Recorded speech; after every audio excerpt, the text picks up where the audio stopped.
Records are made to be broken. Humanity has proven that time and again.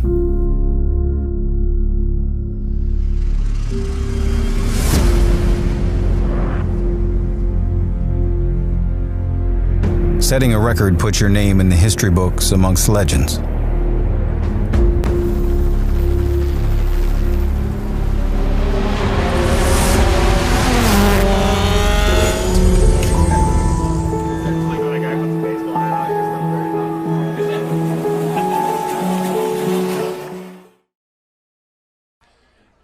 Good afternoon and welcome to the campus of Winnacunnet High School for Rivalry Week between your hometown of Winnacunnet Warriors and the Exeter Blue Hawks. Good afternoon, this is Keith Whalen and I'm here with my counterpart, M.H. Libby. And M.H., exciting times here on a beautiful Saturday afternoon in Hampton, New Hampshire today. It's a perfect day for football, Keith, as we watch the Exeter team come onto the field. This is a 2-2 football team. The Winnacunnet Warriors are 4-0 coming into this game, but throw those records out. It's a rivalry. Yeah, it certainly is. This is the 90th installment, MH, of this awesome meeting between the two schools. History goes all the way back, almost a century. Exeter leads the overall game series 58-29-2. But as you mentioned, last year on the road to Winnacunnet's Division I state championship, they did beat this Exeter Blue Hawk team 23-7. And at that time, Keith, Winnacunnet was pretty much rolling over everybody. And that was a very, very good football game. Well, certainly, MH, as we're awaiting here for the hometown Winnacunnet Warriors to take the field, we certainly have a great ball game that's going to be coming up on our hands. We've got the Exeter Blue Hawk team coming in at 2-2. Exeter themselves had a slightly tougher schedule. They have a couple losses here early in the season against Pinkerton, where they played very strong against, as well as to Salem. But Winnacunnet being a 4-0, they've really been able to cruise a lot through the the East Division of NHI AA football, with wins over Portsmouth, wins over Dover, wins over Spalding, and then a good win in opening night on the road against Wyndham for their 4-0 start. That's right. And I think it's clear that the most difficult part of the schedule for Winnacunnet is coming up. And on the other hand, the easier part of the schedule is coming up for Exeter. Yeah, that's definitely true. Winnacunnet's yet to play some of the tougher teams over in the South Division, including Pinkerton and Salem. They've got Londonderry next week on the road.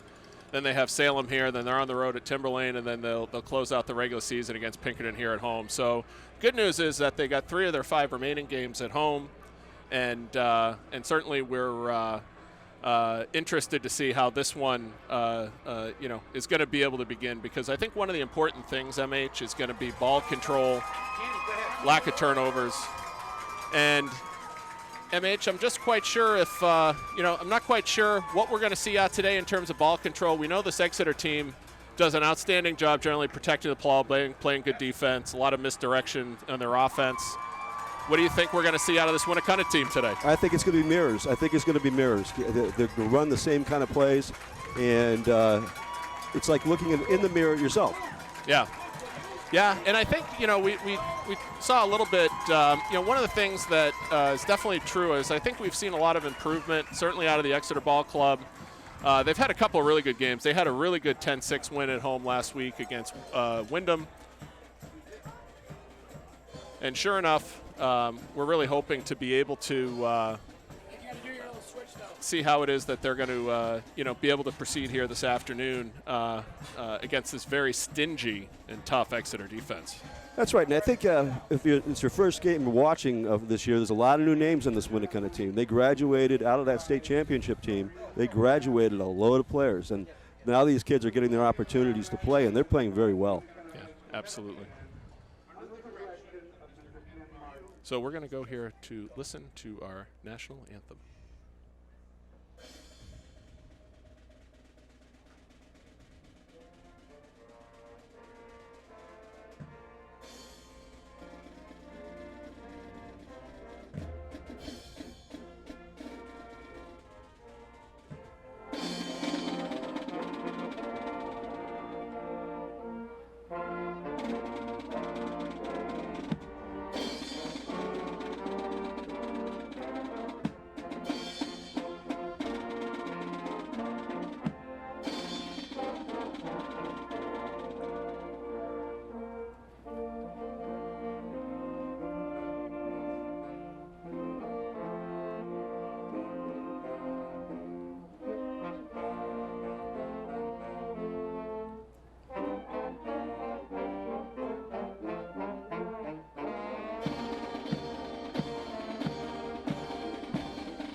right. Great job by, and we mentioned this a couple of weeks ago, MH. The Winnacunnet Marching Band has really done a great job of forming, really the first active marching band that they've had at the school in almost 2 decades, believe it or not. So got to see them perform at halftime. They did a great job a couple of weeks ago, and certainly gotten a lot of support, certainly from the student body as well as the fans here in Hampton. And it brings a lot of excitement to the stadium, I think, Keith. Yeah, I agree. So that being said, MH, we're as we see the captains come to the center of the field for the coin flip, and certainly as these captains come to the center of the coin flip, we are going to see which team's going to be able to get this coin flip. And it's up in the air. And as we go down to Dan Newell, who is on the field, Dan, we just wanted to open things up for you down there on the 5-yard line. Dan.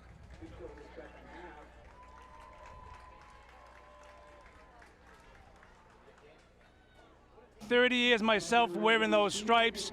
I appreciated the conversation.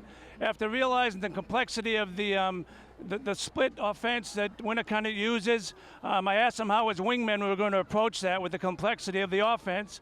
He said during the pregame meeting they're going to pretty much put their whistles in their pockets, let the play end in the middle. Great advice. Thank you. Back up to you. Dan, thanks very much.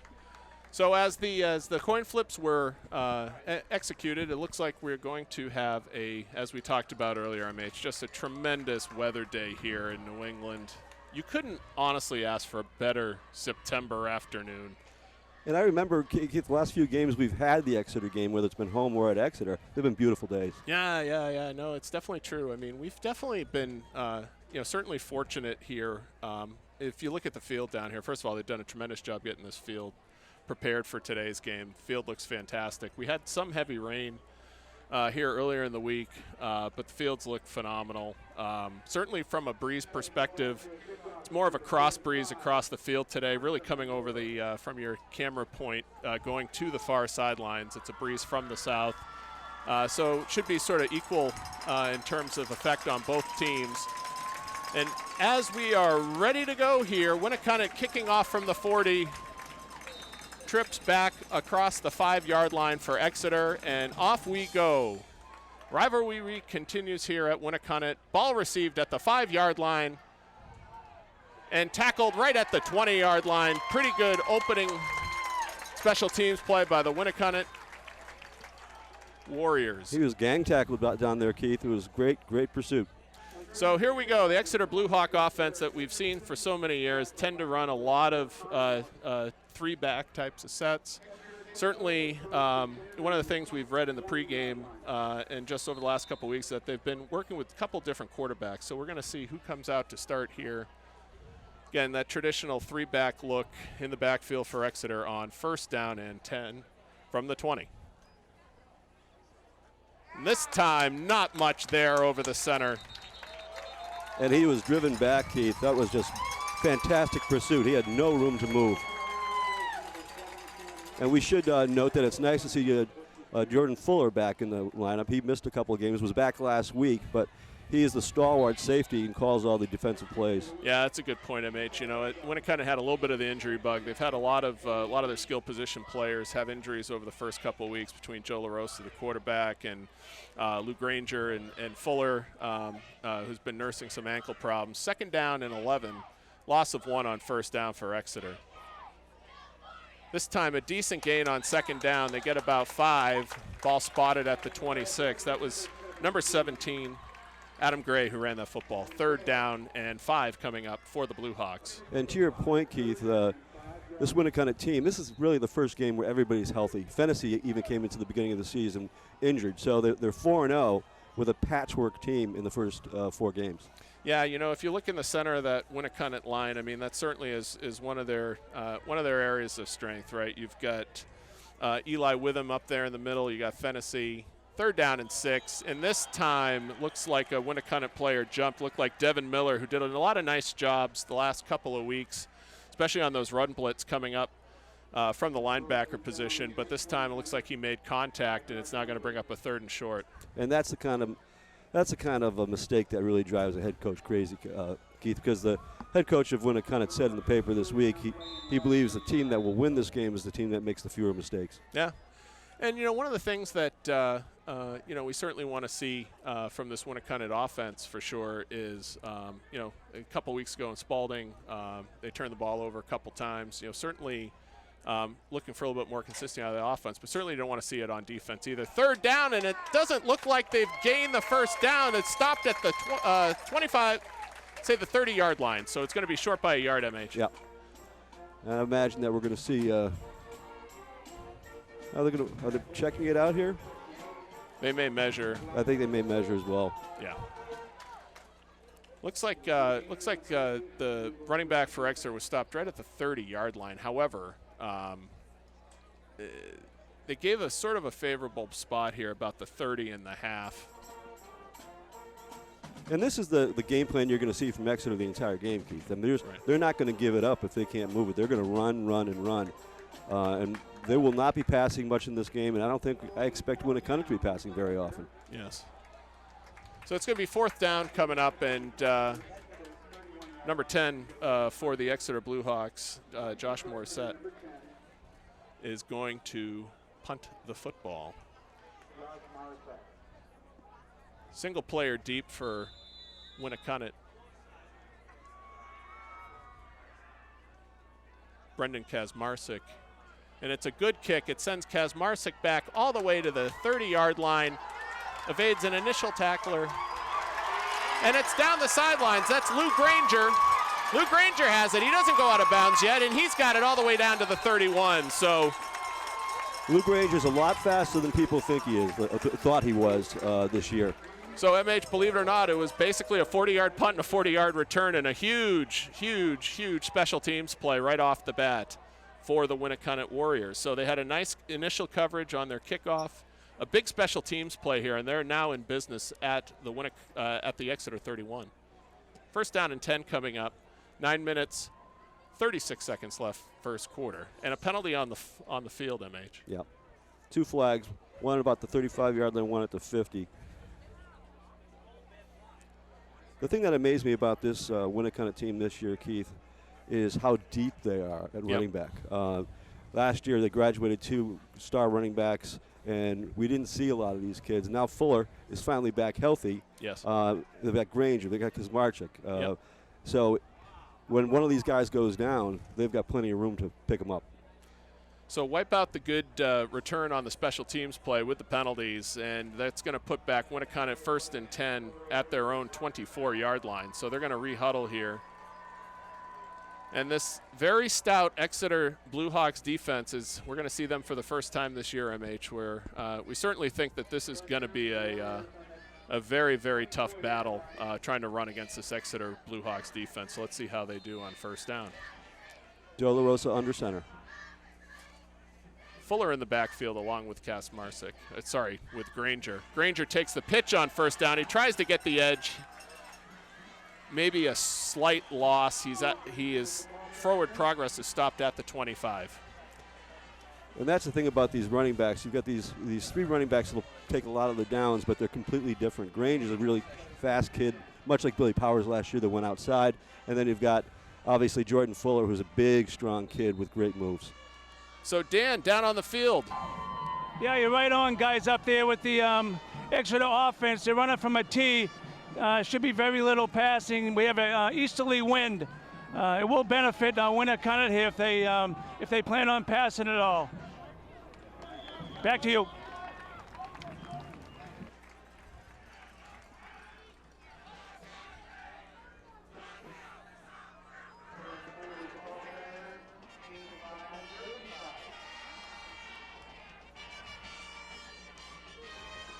All right, so 2nd down run for Winnacunnet is stopped right at about the 25-yard line. So it's going to bring up a 3rd down and 5. So first 3rd down coming up for the Warriors.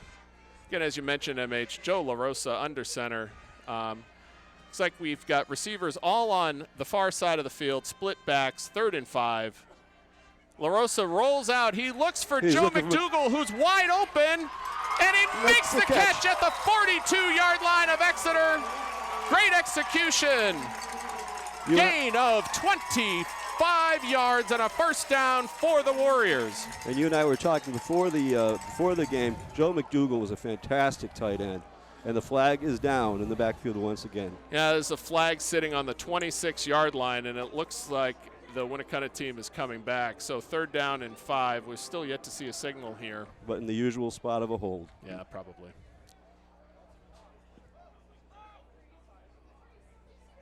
Yep, and there it is. Holding on Winnacunnet. So Winnacunnet being its own worst enemy here, Keith. They've wiped out a big return, and then they wiped out a big catch by Joe McDougall. So this is going to bring up now a 3rd and very long. Ball's going to get spotted all the way at the 15-yard line. So it's going to bring up almost a 3rd down and 20. 8 minutes, 7 seconds left first quarter. No score here from the campus of Winnacunnet High School. The silver lining in that play, Keith, was that LaRosa threw the ball very well. Yeah. It was wiped out, but he threw the ball very well. All right, so 3rd and long here. LaRosa under center. He drops straight back. He looks up the field. He has a receiver open, and it's Granger.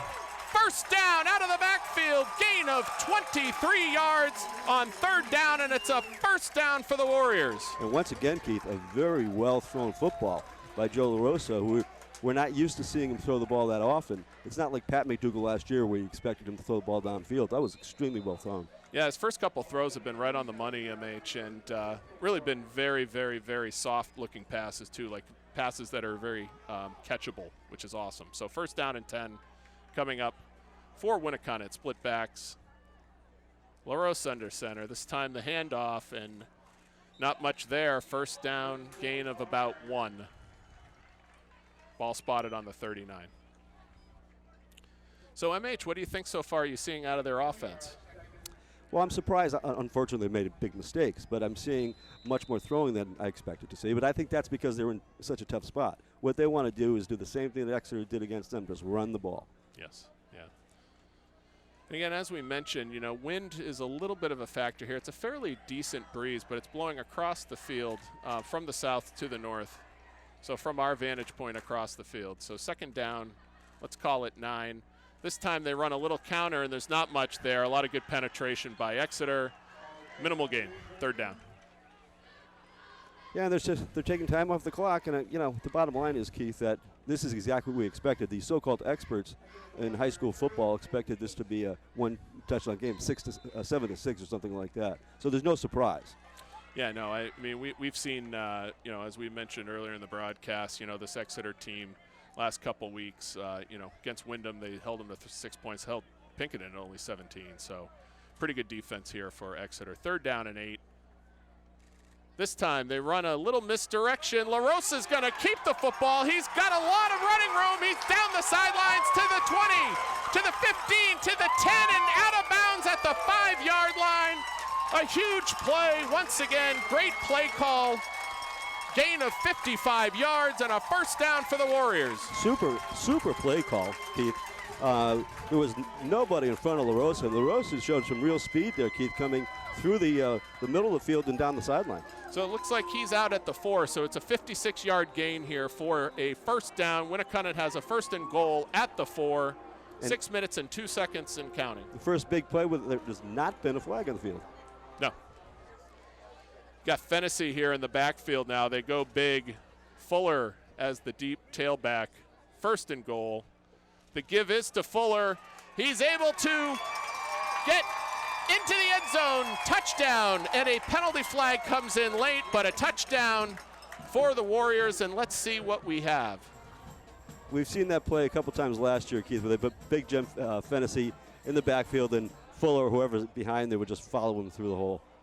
Yeah, well, we certainly saw the flag come in late as the push was happening near the goal line. However, we are still awaiting the signal from the head referee. Personal foul. The touchdown is good, but a personal foul post-touchdown. So the touchdown counts, and it'll be walked off afterwards. We have no idea what the personal foul is. No, it was probably something going on at the bottom of that pile in H. So 5 minutes 57 seconds left. Winnacunnet is first on the board, but after they assess that personal foul, they'll be taking that one on the kickoff, right? So they'll be now kicking from the 25. So you expect Exeter to get very good field position. A new kicker this year. Yes, absolutely. So, we, as we await this extra point, La Rosa puts the ball down. The kick is up, and it is good. The kick is good. Again, number 45, Hunter Midori, who had about 5 extra points here last 2 weeks ago here against Spalding. He's done a nice job kicking for the Winnacunnet squad this year, and Winnacunnet is up 7-0 as the teams head back upfield. In these rivalry games, Keith, I think it's important that you put points on the board first. Yes. And let Exeter, in this case, chase them a little bit, because we know that Winnacunnet's got an excellent defense, and it allows Winnacunnet to relax a little bit. They're on the board. They've demonstrated that they could score, and they've demonstrated they can move the ball.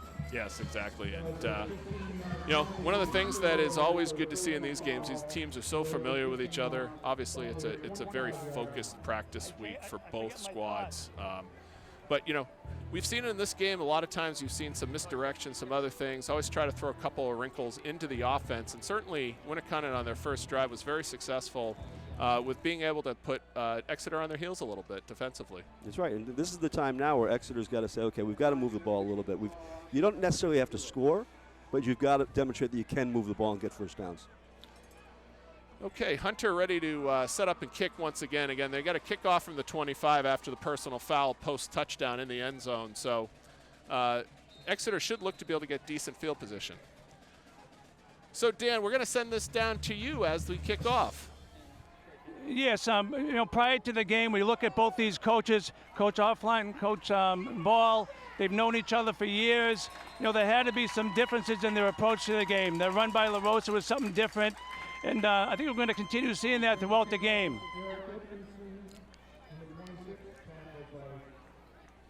All right, Dan, thanks very much. So, the Exeter Bluehawks are able to get decent field position here off the kick. So instead of probably taking their drive on the 25, they're now going to be starting this 1st and 10 right at the 40-yard line. So second possession coming up here for Exeter. Their first possession, they had to punt. And Exeter is looking here now to come out of the huddle again. Their quarterback is number 8, Brian, it's Grijalva, junior, 6'2", 175. Split backs this time on first down. The quarterback rolls out, and he's got a receiver that was got caught up with number 8, Josh Chase, and the pass fell incomplete. Devin Miller was all over him, Keith. He was under stress there, so it was a good effort, but Devin Miller put a lot of pressure on him, so he had to release the ball. Yeah, we saw Devin Miller a couple weeks ago. He was definitely probably one of the more active players on defense. He was really all over the field. He was making a lot of plays. So 2nd down and 10 coming up. So Exeter immediately, instead of their traditional straight T backfield, decided to split out one of their backs, roll out to the right, try to look downfield a little bit to get some yardage via the pass, and it was incomplete. So 2nd down and 10 coming up. Ball spotted again at the Exeter 40-yard line. This time more traditional backfield look for Exeter. This time the give is for about 2 yards. Carry was by number 7, Cam Knight, senior, 5'10", 185. And as you were speaking about just a few moments ago, both these teams will throw little wrinkles in these rivalry games, and that's exactly what you saw in that first down pass. Yeah, so let's call it a gain of 2. So it's going to be 3rd down and 8. Again, the line to gain for Exeter is midfield. So 3rd down and 8, 5 minutes, 13 seconds and counting here. First quarter, Winnacunnet with a 7-0 lead.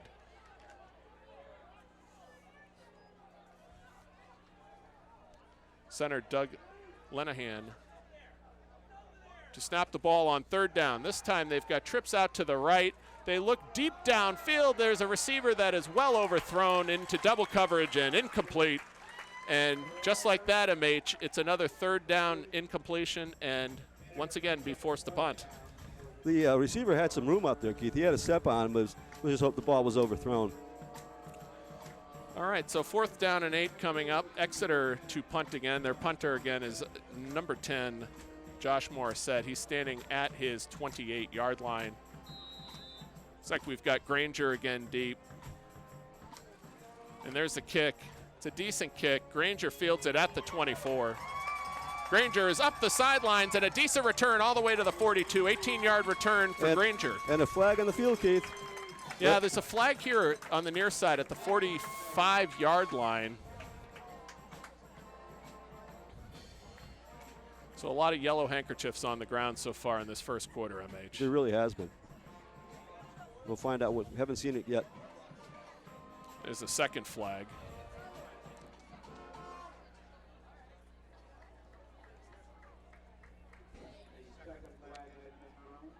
Yeah, very interesting here, MH. That second flag came out very late. It did. I wonder if this is again going to be offsetting personal fouls.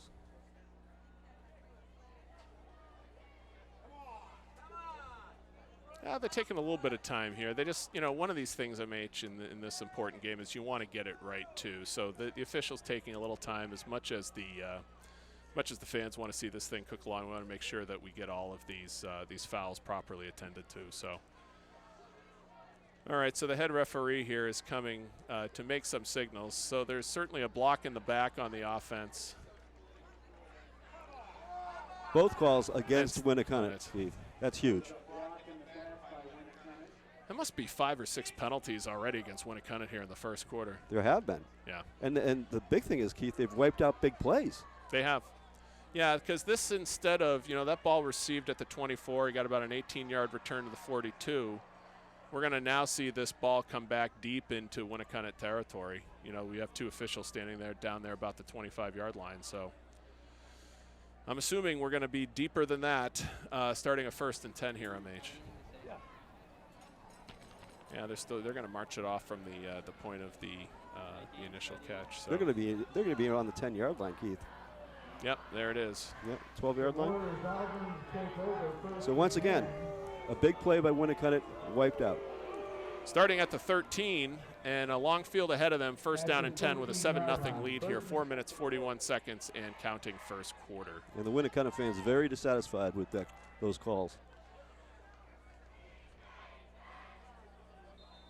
So Granger and Fuller in the backfield, 1st and 10. La Rosa under center.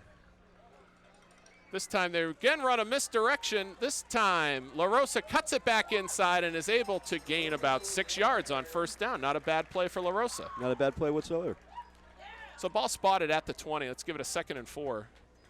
And certainly Joe La Rosa, we've seen that play now twice where it looks like they're sort of heavily loading up to the left side, and he reverses and the running back comes over here to the right in some space. So that's been a fairly effective play. 1 for a longer gain, 1 for about 6 here. 2nd and 4 coming up again.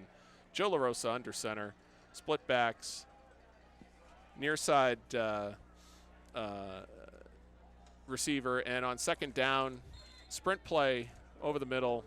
It's going to be right at the sticks, MH, I think. Yeah, I think was that Jordan Fuller once again? Yes, it was. So Fuller looks like he's got the 1st down. So they move the sticks, ball spotted at the 24, 1st and 10, 3 minutes, 43 seconds and counting first quarter. This is important for Exeter's defense, Keith. They've got to make a stop here. You don't want to go down 10-0, 14-0 early in a football game when you know that the Winnacunnet squad is very good defensively. Yeah, exactly. Yep, good point. So 1st down run for a couple. 2nd and 8 coming up for the Warriors.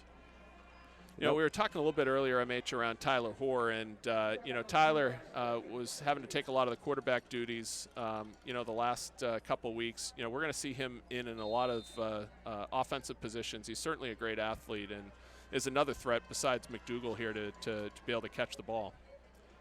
And that goes to the point that Winnacunnet's won 4 football games with a patchwork team. So 2nd and 8 coming up for the Warriors. This time the pitch is to Kazmarczyk out on the wing. He's got a good gain on 2nd down, and he gets the sticks. 1st down, Winnacunnet. Depending on where the spot is, he's right at it. Looks like he's at the 34. It should be enough, but let's see what they say. There's a lot of speed on this Winnacunnet team, Keith. Well, we remember last year, MH, how well Brendan Kasmarczyk was running the football, and it was about a year ago when he got injured in that it was actually the Exeter game on the road where he hurt his shoulder, and that was pretty much it. So he's a little bit short of the line to gain, so it looks like it's going to be a third down and very short. Josh Chase out here on the near side as a single receiver, but third and short, they bunch up. Looks like they're going to try to run the football here. They give it to Fuller. I don't think he's got it. I don't think he has it either, Keith.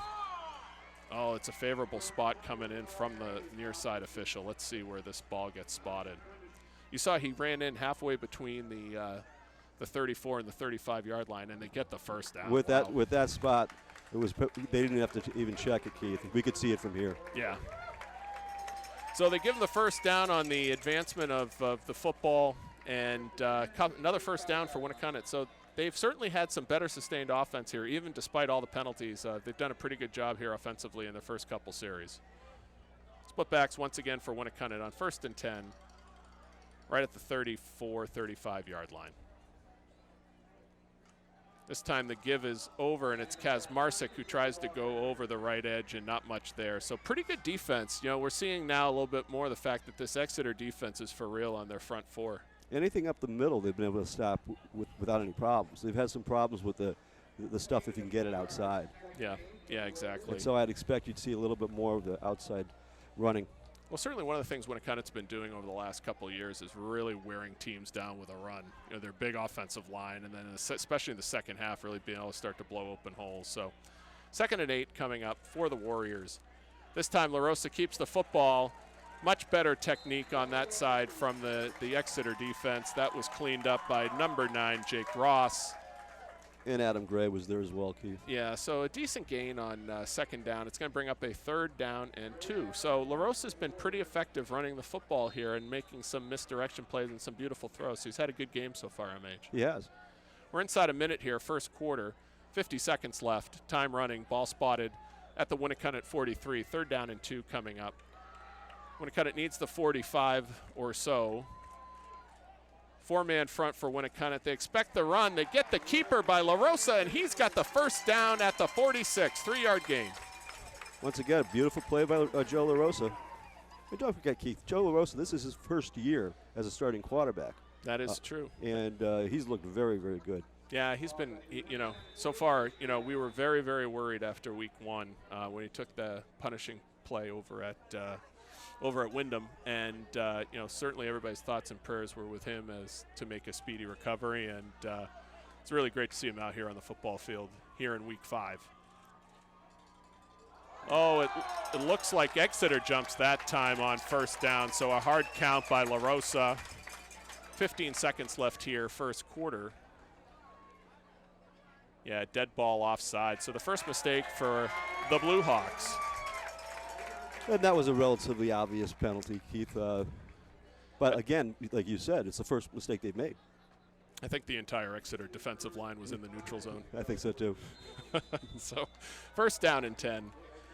First down and 5 coming up at the Exeter 49. 8 seconds left. This will probably be the last snap of the first quarter. It's time. The give is once again to Kasmarczyk. He's running hard. He's got the 38-yard line, and at the end of the first quarter, another first down for the Warriors.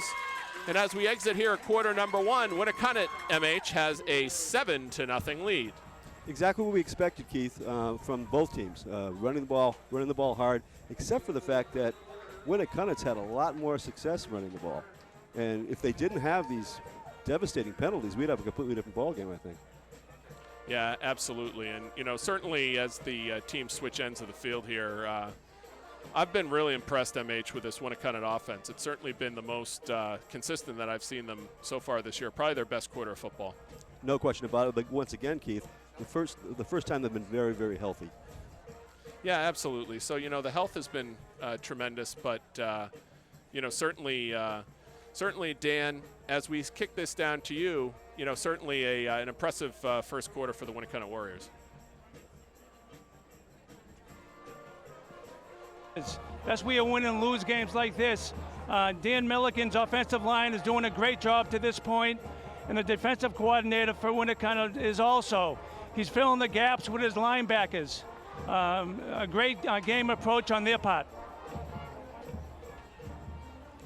All right, so the teams are getting ready to start quarter number 2 here, MH, and so far, you know, we've seen a lot of the Exeter team on defense on the majority of the field. So certainly Winnacunnet won the time of possession battle in the first quarter and probably outplayed, you know, despite the penalties, outplayed Exeter here in quarter Well, they one. controlled the first quarter, Keith, completely controlled it.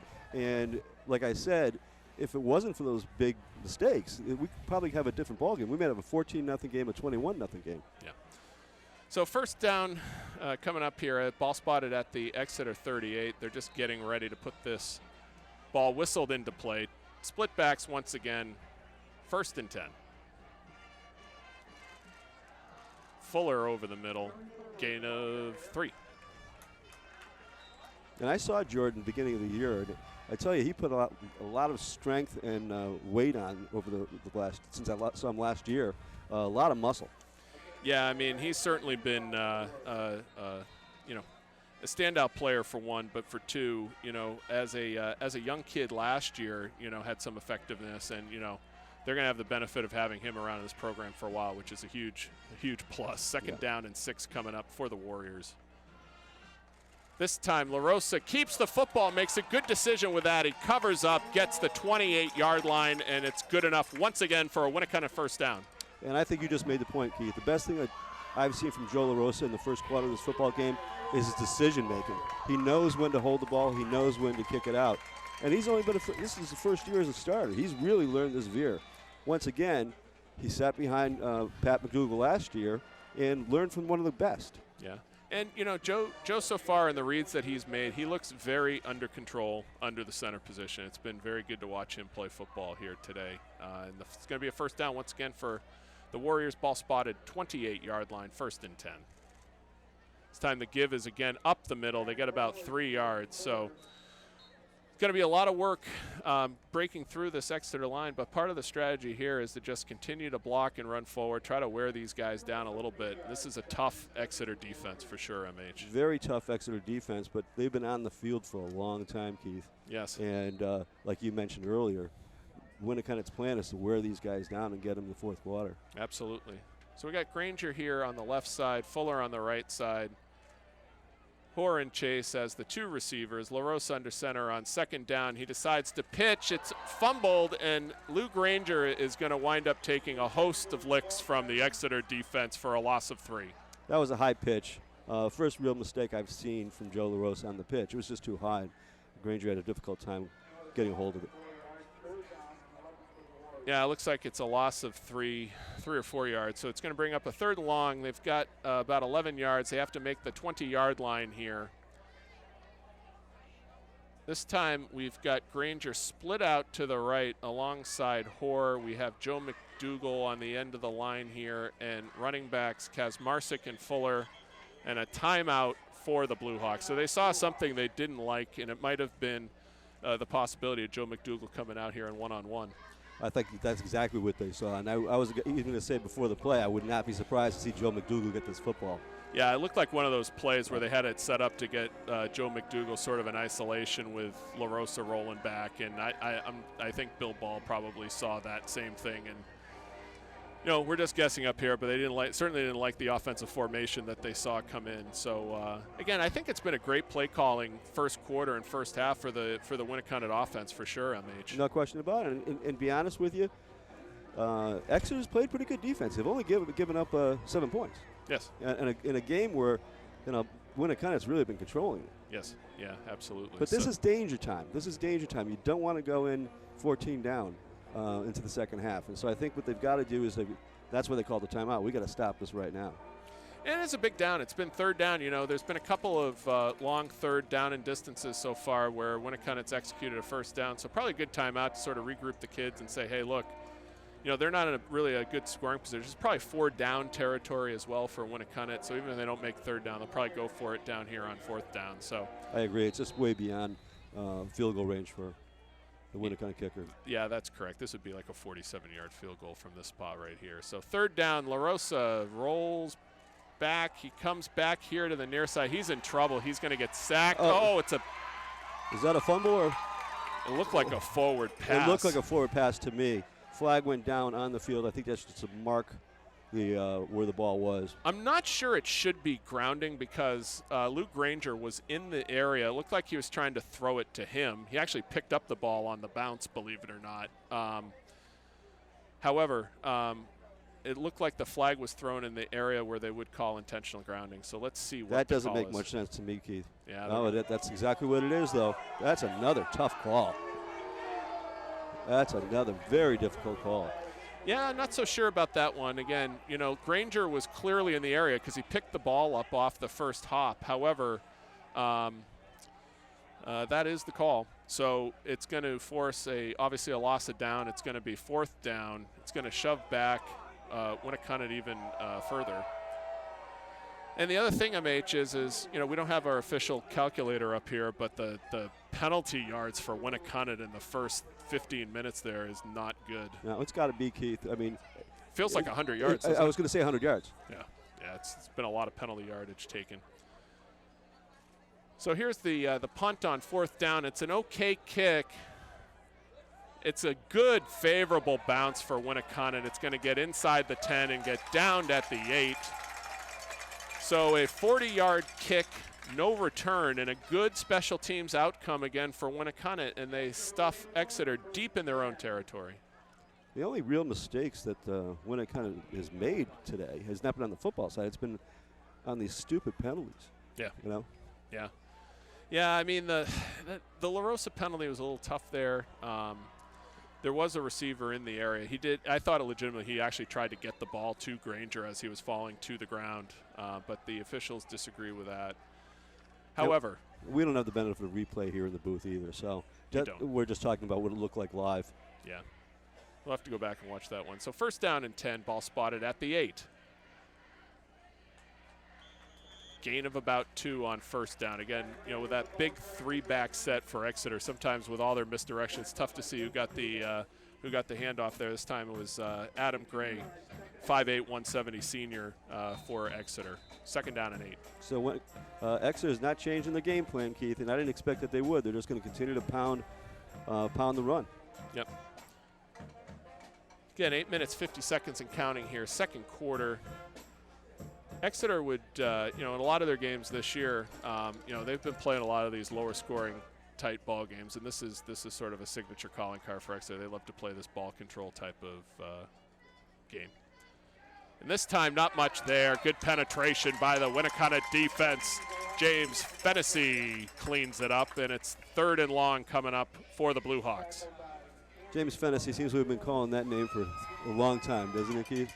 Yeah, he was just able to shake his initial block and just get in there. He is one strong man. 3rd down and 9 coming up. 8 minutes, 10 seconds, 2nd quarter, sorry. Fennessy 6'1", 260, and strong, and really strong. So Grijalva on 3rd down. Full house backfield for Exeter. 3rd and 9. I think they're probably going to. They just run it up the middle for nothing. So good defensive series once again for Winnacunnet.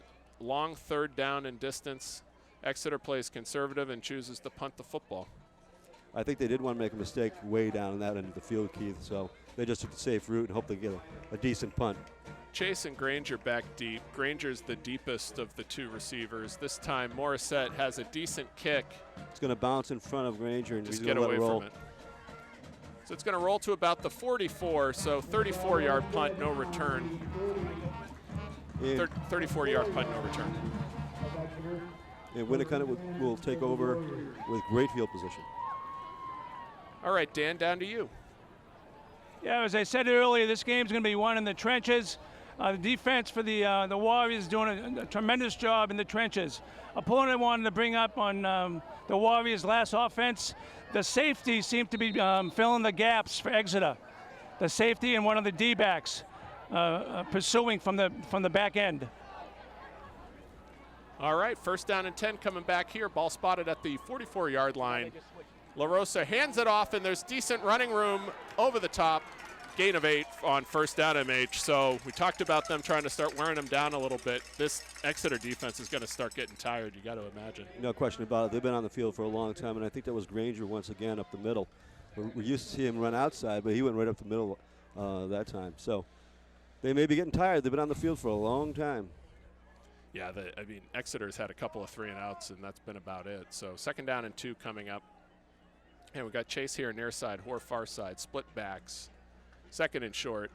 This time right up the middle is Kazmarczyk. He's got enough for a first down, and you can see that Winnacunnet offensive line is continuing to lean on it, and they're feeling more and more comfortable now running some of these veer plays and just going right over the offensive line with these quick hitters. And the scary thing for Exeter is all the running backs are relatively fresh because they're using 3 guys to run the ball. Yeah, it's a good point. We've seen this a lot, right? We've seen Kazmarczyk come in. We've seen Granger check out. So these guys are able to stay fresh.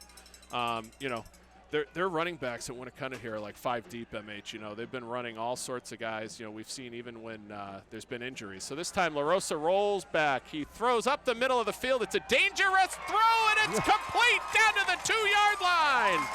Tyler Hoare, first down. Tyler Hoare made one heck of a catch there, Keith, because from our viewpoint up there, it appeared that he was throwing into double coverage. And it did. Absolutely, MH. You had it right on the head. It looked like the ball was getting thrown into coverage, but the ball was right on the money to Hoare. 1st and goal. It was virtually the only place that it could be without being intercepted. It was perfectly thrown. So we're just about heading to the 6-minute mark here in the 2nd quarter. 1st and goal coming up for Winnacunnet. This time they go big once again, and they're trying to lean into the end zone. No signal yet. And it's there. Touchdown. Touchdown, Winnacunnet. Their 2nd of the game. And just like that, 13-0 Warriors. Fuller once again, who comes limping off a little bit, but that man as well is a Warrior, MH. He's been running really hard even with his ankle injury. And he is really strong. I think we've mentioned it before. His dad was a wonderful running back at the College of the Holy Cross. That's right. So here's the extra point try. The kick is up, and it's good. And as the teams head back upfield, Jordan Fuller with the 2-yard touchdown run made it 13-0. The extra point, 14-0 Winnacunnet at home on rivalry day with 5:49 left to play here in the 2nd quarter. Okay, it's important now for Exeter and Coach Ball to control the football and not go 3-and-out again. If they go 3-and-out again, they're going to be in big trouble because Winnacunnet looks like the offense is moving very well. The defense for Exeter is really exhausted. Yeah. And if they go down 3 scores, it's going to be a big problem. Well, you know, through all these years, MH, you know, we've seen all of these games, you know, regardless of the teams, they've always been pretty close games, right? So, you know, Exeter is going to certainly try to keep this in front of them, and knowing Coach Ball with 5:49 left, they're going to try to hopefully possess the ball for the remainder of the 2nd quarter and try to at least punch one in here to try to get this within, you know, 7. All right. Very good. So as we kick off here, MH, again, Hunter Madore, number 45, kicking off from the 40. We've got 3 players deep for Exeter standing at their own 10. That kick is a little bit shorter, fielded at the 15. And well pursued and wrapped. That was Josh Chase on the tackle. Returned by number 26 for the Exeter Blue Hawks, and that is Derek Edmondson, junior, 5'10", 160. Excellent pursuit by the Winnacunnet Warriors and special teams there, Keith. Yeah, their special teams has been really good today, MH. Yeah. You know, they've turned the field around on a couple of punts. They've had long returns. Granted, they had a flag or two bring some stuff back, but I think overall, you know, this Winnacunnet team's playing with good energy today. They really are. And Exeter's got to move. They've got to get at least a first down here, Keith. Yeah, so again, full house backfield, 1st and 10 for the Blue Hawks. Ball spotted at the 33. This time they look to throw the football, rolling out on 1st down. Miller is in pursuit, and it's cleaned up over there by Tyler Hoare as well. So gain of about 3 yards, all said and done. Well, Exeter did have a wide open receiver in the middle of the field, but the pursuit on the far end of the field by the Winnacunnet Warrior defense was so aggressive that he didn't have time to even find him. So they'll give the spot. It's really at the 37.5. It looks like it's about a 4-yard gain looking at the box on the far side near the sticks. So it's 2nd and 6, we'll call it. 5 minutes and 10 seconds and counting, second quarter. 14-0 Winnacunnet Warriors with a 2-touchdown lead here in Hampton on a beautiful Saturday afternoon. This time the run is nowhere, and Joe McDougall cleans up after the initial hit for a loss of 1. Yeah, it looked like he was hit in the backfield and got away from it, and all of a sudden Joe McDougall came over and just enveloped him. Joe McDougall, 6'6", 225. So 3rd down and 6 coming up once again here, and it's a decently long 3rd down opportunity for the Blue Hawks. They really got to convert here, MH.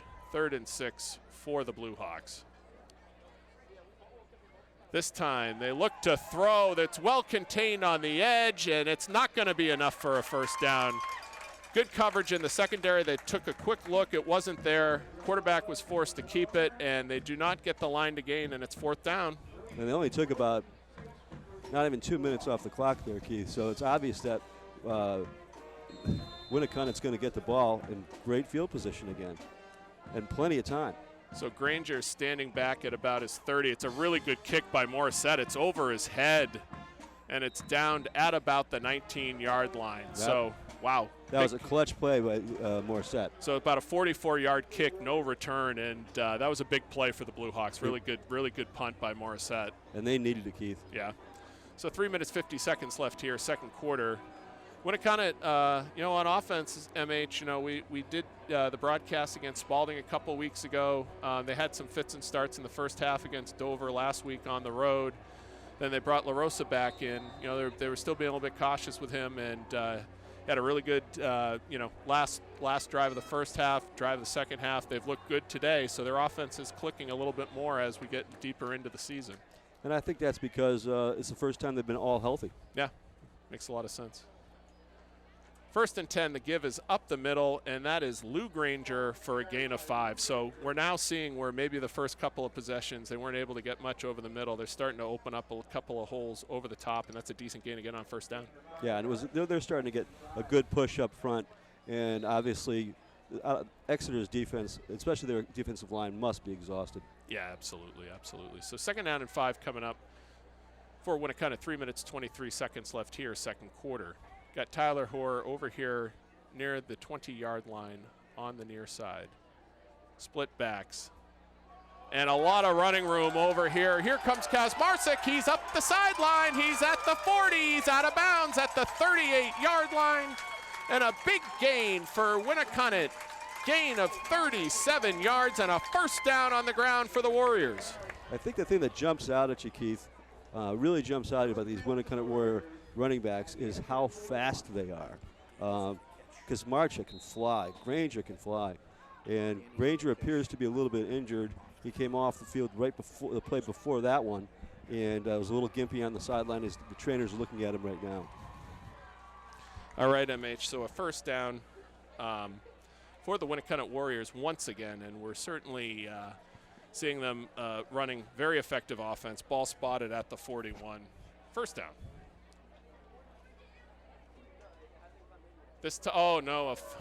And they're trying to run a flea flicker, and it's over. Oh my, no, it's caught and intercepted. So they had a little bit of trickery where they wanted to send out Tyler Hoare down the sideline with Kazmarczyk throwing. They fumbled it a little bit, and then they throw the interception with 2 minutes and 53 seconds, and not a good turnover for the Warriors there. No, and I think it was a bad decision to actually throw the football because the pitch back to Kazmarczyk, he didn't control right away. Then he did throw the ball into coverage.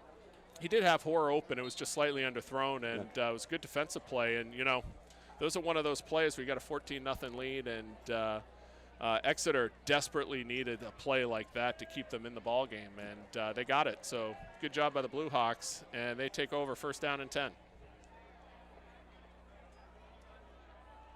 This time the give is to number 7 for the Exeter Blue Hawks, Cam Knight, for a couple yards. Cam, again, senior, 5'10", 185. They've got some decent running backs on this team. It's just been in today's game so far, you know, the Winnacunnet defense has been really, really good. They really have. And going back to the interception, Keith, it was a very strange play call, I thought. They had 3 minutes left on the clock till halftime, and they had plenty of time to move the ball the traditional way that they've done it. Yeah. Well, certainly I think, you know, one of the things that they have been effective at doing, MH, is they did run some slightly different things. We saw some of these misdirections, sort of spin out, sort of run the other way, and be able to roll out the other direction. So they've been able to free up some things in space. This time it's a good catch on first down for, on second down, and that was to number 80 for, looks like number 80 is Sam Volpone. But good coverage once again by the Winnacunnet defense. He was immediately hit as soon as he caught the ball. So right here it looks like it's just short. It's third down. It's maybe a half a yard to a first down. 1 minute, 45 seconds and counting, 14-0 Winnacunnet.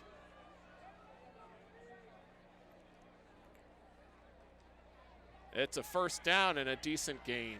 Gain of about 5-6 yards. So first down for the Blue Hawks. I think that's probably only the second or third first down that Exeter's gained in the first half of football. Yeah, it was Cam Knight once again. So they're going to roll the clock here. 1 minute, 30 seconds, MH, and first down. Very rare for Exeter in this first half, but they're still only trail 14-0, so they can't be all that disappointed given the lack of time of possession. And if they get another big play, they do have 2 timeouts left. They're looking to pass, and this time they flush him out. Again, really good coverage downfield. There's not been a lot of receivers open. So this time they have to sort of keep the football, and that was number 8, Ryan Grijalva, second down coming up, gain of 6. And Devin Miller stayed home and was able to make the tackle.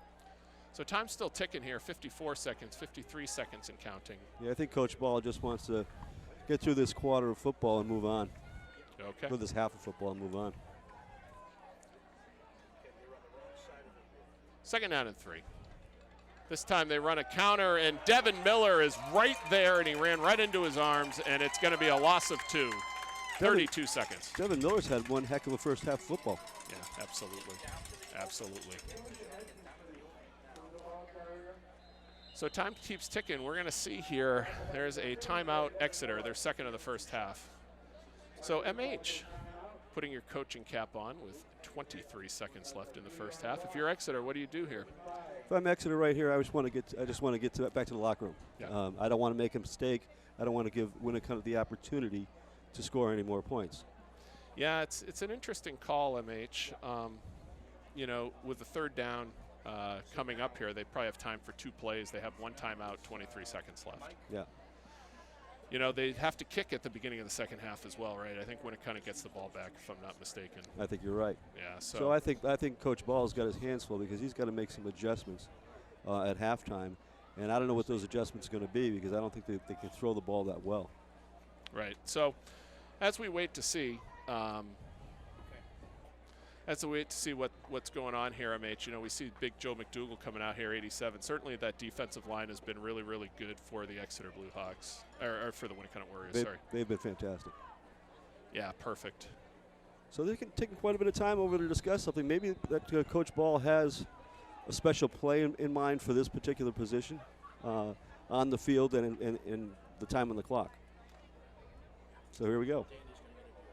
Perfect. All right, so coming here at halftime, about 23 seconds left, so maybe 2 plays.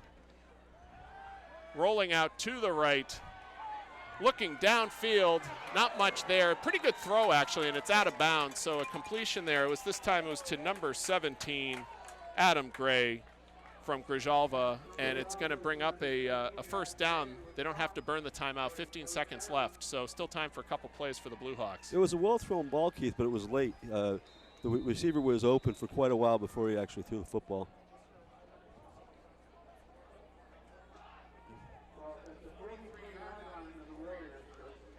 So first down and 10 coming up for Exeter here, 15 seconds left. Again, Exeter has 1 timeout, ball spotted at the 43. They trail 14-0, but not much time left, so maybe time for a couple plays here for the Blue Hawks. This time they run it up the middle. It's a good gainer once again. Adam Gray, number 17. The clock will stop automatically on the first down as they move the chains. And Exeter's got the ball down to the 28-yard line with 8.5 seconds remaining, MH. And obviously the best set of plays or downs that we've seen Exeter have in the first half.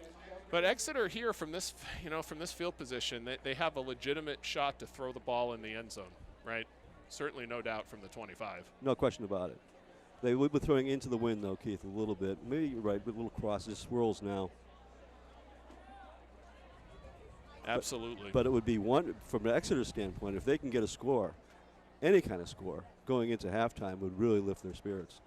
I think so. Yeah, and I certainly, a key part of this ball game was that interception pick, because Winnacunnet could have gone in and gone up 3 scores, right? But now, Winnacunnet here is looking. Winnacunnet still has timeouts here, but they're certainly looking. I'm sure coaching their kids a couple things, right? One is in case the ball going to the end zone, what do you do? Tip drills, other things. Just make sure that you get the ball down. And right? no penalties. And no penalties. No penalties. No mistakes. So we'll see what Exeter draws up here. We know they certainly are going to have some sort of play.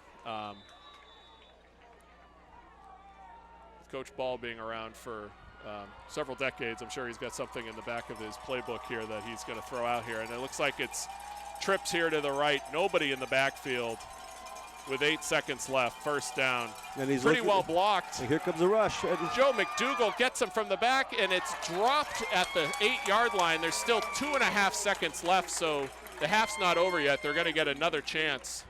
But Joe McDougall really came in and caused the football to fall a bit short, actually. Oh, no question. He put serious pressure on him. The quarterback took a big hit just as he released the ball. On the other hand, it was dropped. It was wobbly, but it was dropped by the receiver. Yeah, it was. I mean, if he would have caught that thing in the field of play, MH, I'm not sure if the half would have run out or not. I mean, he could have been tackled with less than a second left or something. But here, at least, they may have the opportunity to throw the ball back into the end zone. Which is exactly what I would expect. So we saw it last time. They kept a couple extra guys in to block here. It's only a 4-man front. Winnacunnet's got 7 back. They're going to still have 7 back. This one's going into the end zone. It's down. Get that ball down. Oh, it's caught in the back of the end zone, but it's incomplete. So we're going to send this down with a 14-0 halftime lead. Coming up at the half, we've got Dan Newell getting ready to talk to Coach Ron Offont coming off the field. Again, halftime here, Winnacunnet 14, Exeter 0. We will see you after the half. Down to you, Dan. Coach, you have a moment?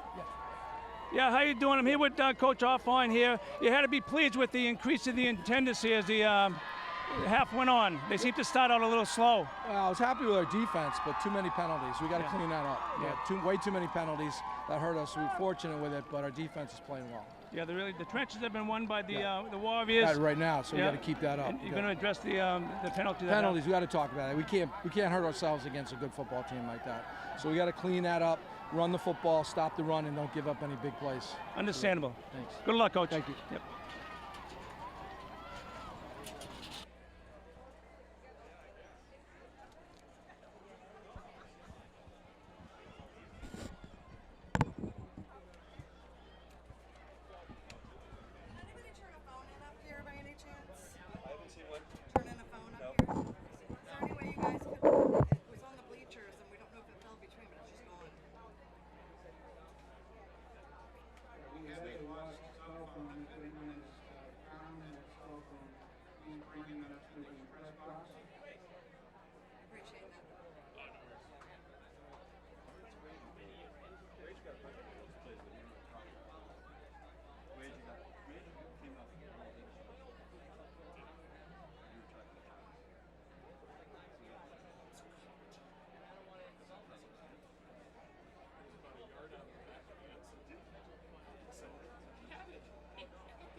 Usually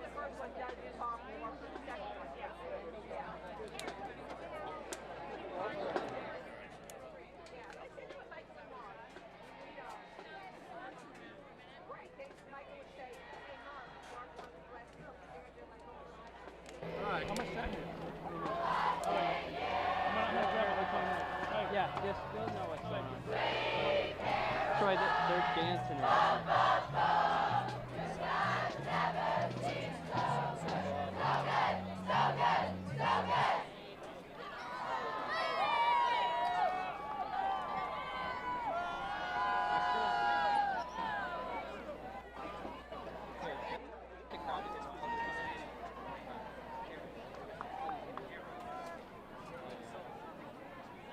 Should I just leave the mic on top of the So I put the mic like right here. Then I have to move it down.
gentlemen, the Winnacunnet High School kickoff marching band.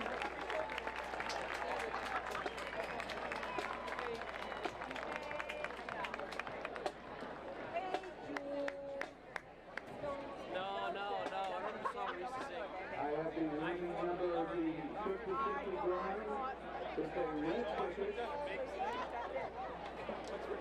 456 1581. 581 are your last three numbers. That lucky winner is going to take home $358. Okay. You can pick up your winnings at the concession stand.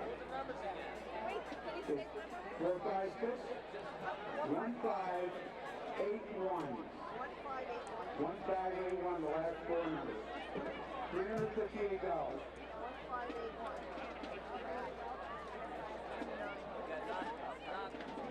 You're walking in right before they sell the program. Right? You all my money for the 50-50 in the program. It's like $5 a burger. Like you should have set yourself up before the 50-50. I would have been for the program.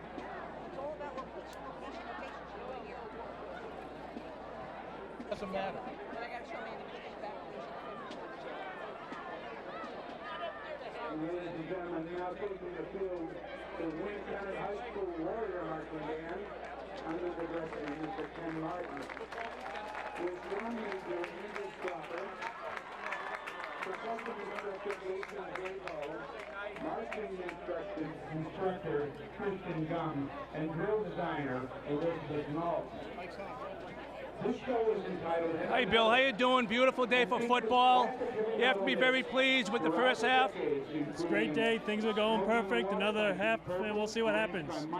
I talked to the coach going out at halftime. He was really concerned about the amount of penalties, flags that were thrown in the first half. He said he was going to address that. But, boy, they really showed a lot of intensity from the beginning of the game to the end of the first half. Yeah, I mean, they started out with a lot of penalties, but clearly the defense has been playing very well. The offense has scored 2 touchdowns, so we're well on our way. One more half. One more half is right. It'd be nice after this game. It'd be the 18th consecutive game for the Winnacunnet team if they should win this game, and it's a great tribute to the coaches, the players, and the school. Yeah, it'd be great for, definitely the players, the coaches, the school, and the community. I mean, the Hampton community, the Winnacunnet community has been great to the school and everything that we've achieved. Right, and these fans are here just for that. Yeah, and we appreciate it. Thank you. Thank you, Bill.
Ladies and gentlemen, now if you would direct your attention to the field, the Winnacunnet cheerleaders will be performing their halftime routine.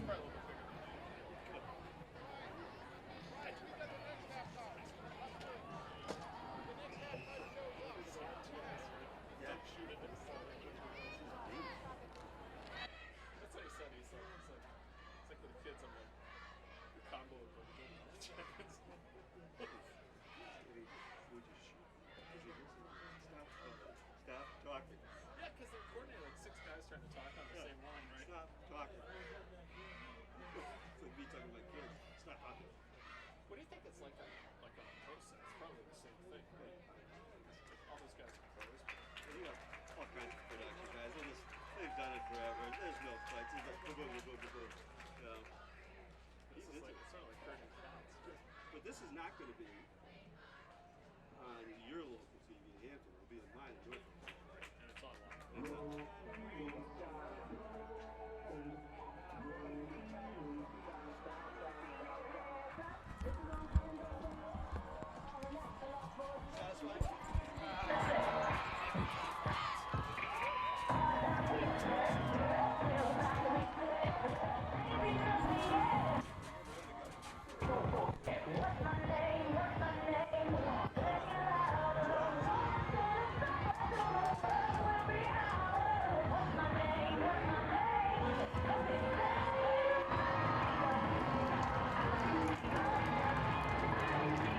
And it's online.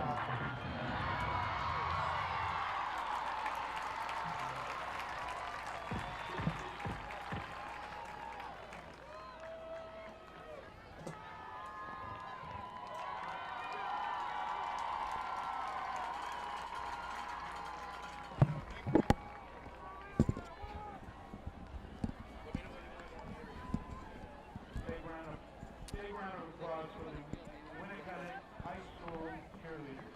I have the mic, Fred, so turn it.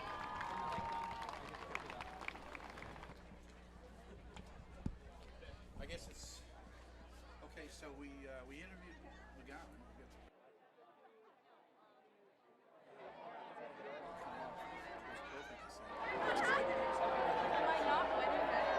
That's awesome. Good.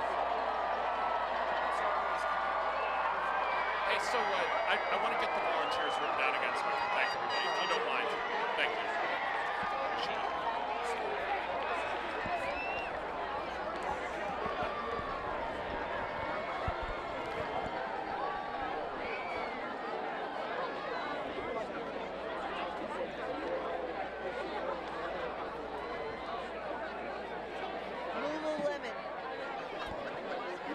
All right, and we are back.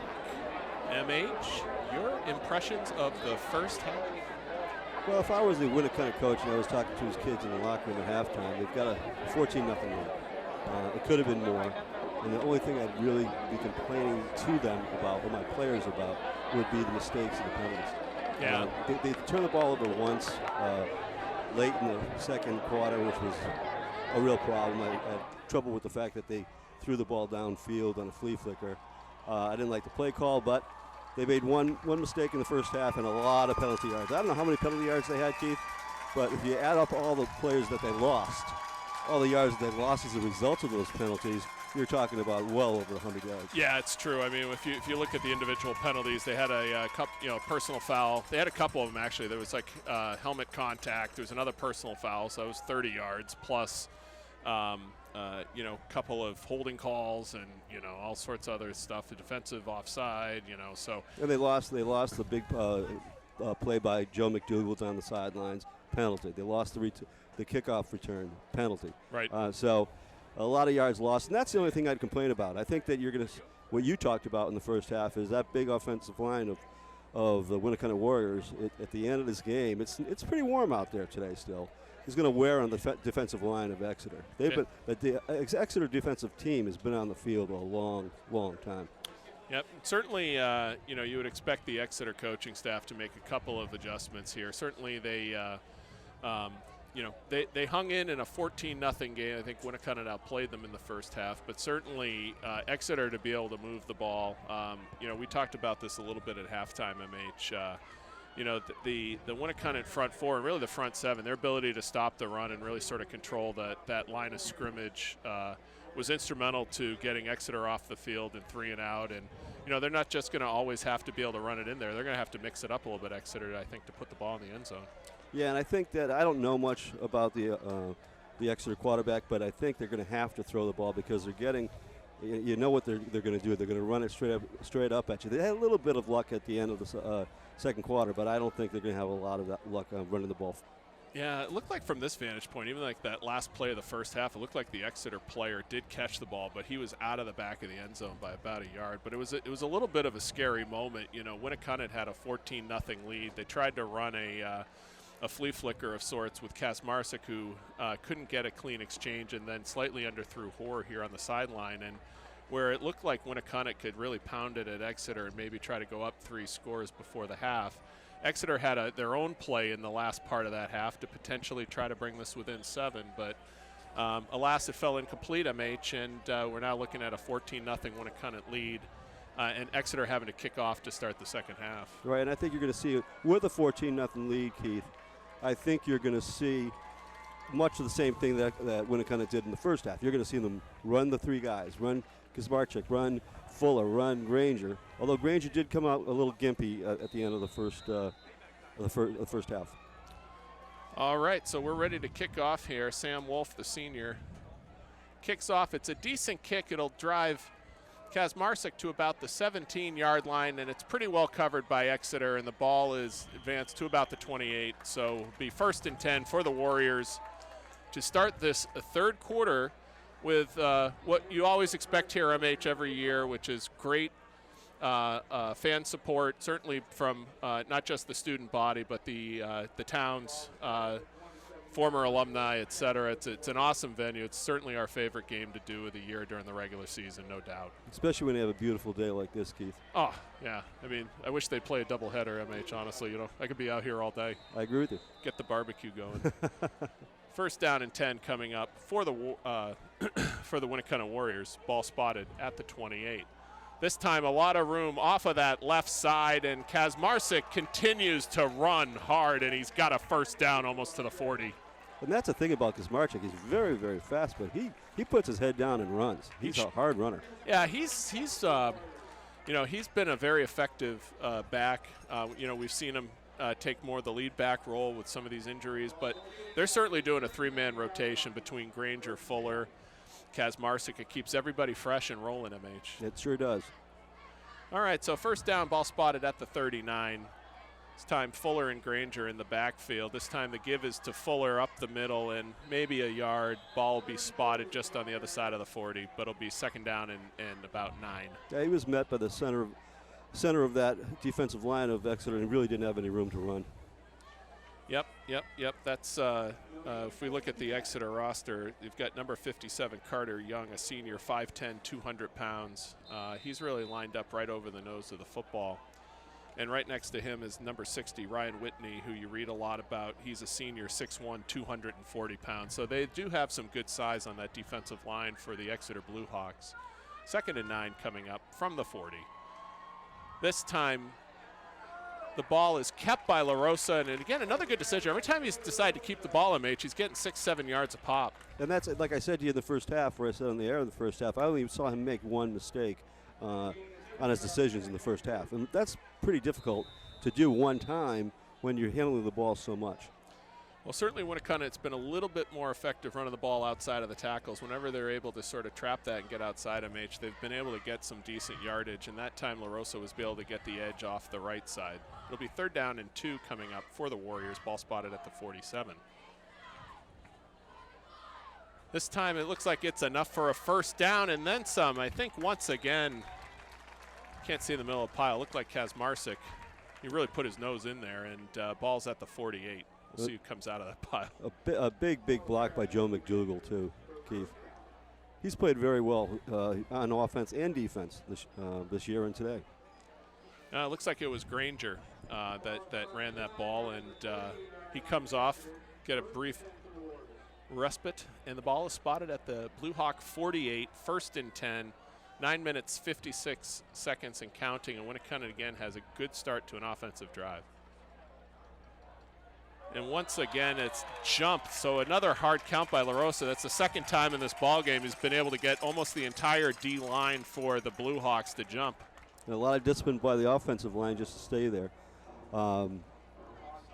But LaRosa's played extremely well, Keith. And again, he's only thrown the ball a few times. We didn't expect him to throw the ball a lot. Right. But I expect in the second half, if they get another score, they go 3 or 4 scores up, you're going to see a quick pass from to Joe McDougal coming out over the middle. So Granger once again in the backfield with Fuller, split receivers on 1st down. This give is right up the middle on 1st down and 5, and a gain of about 2.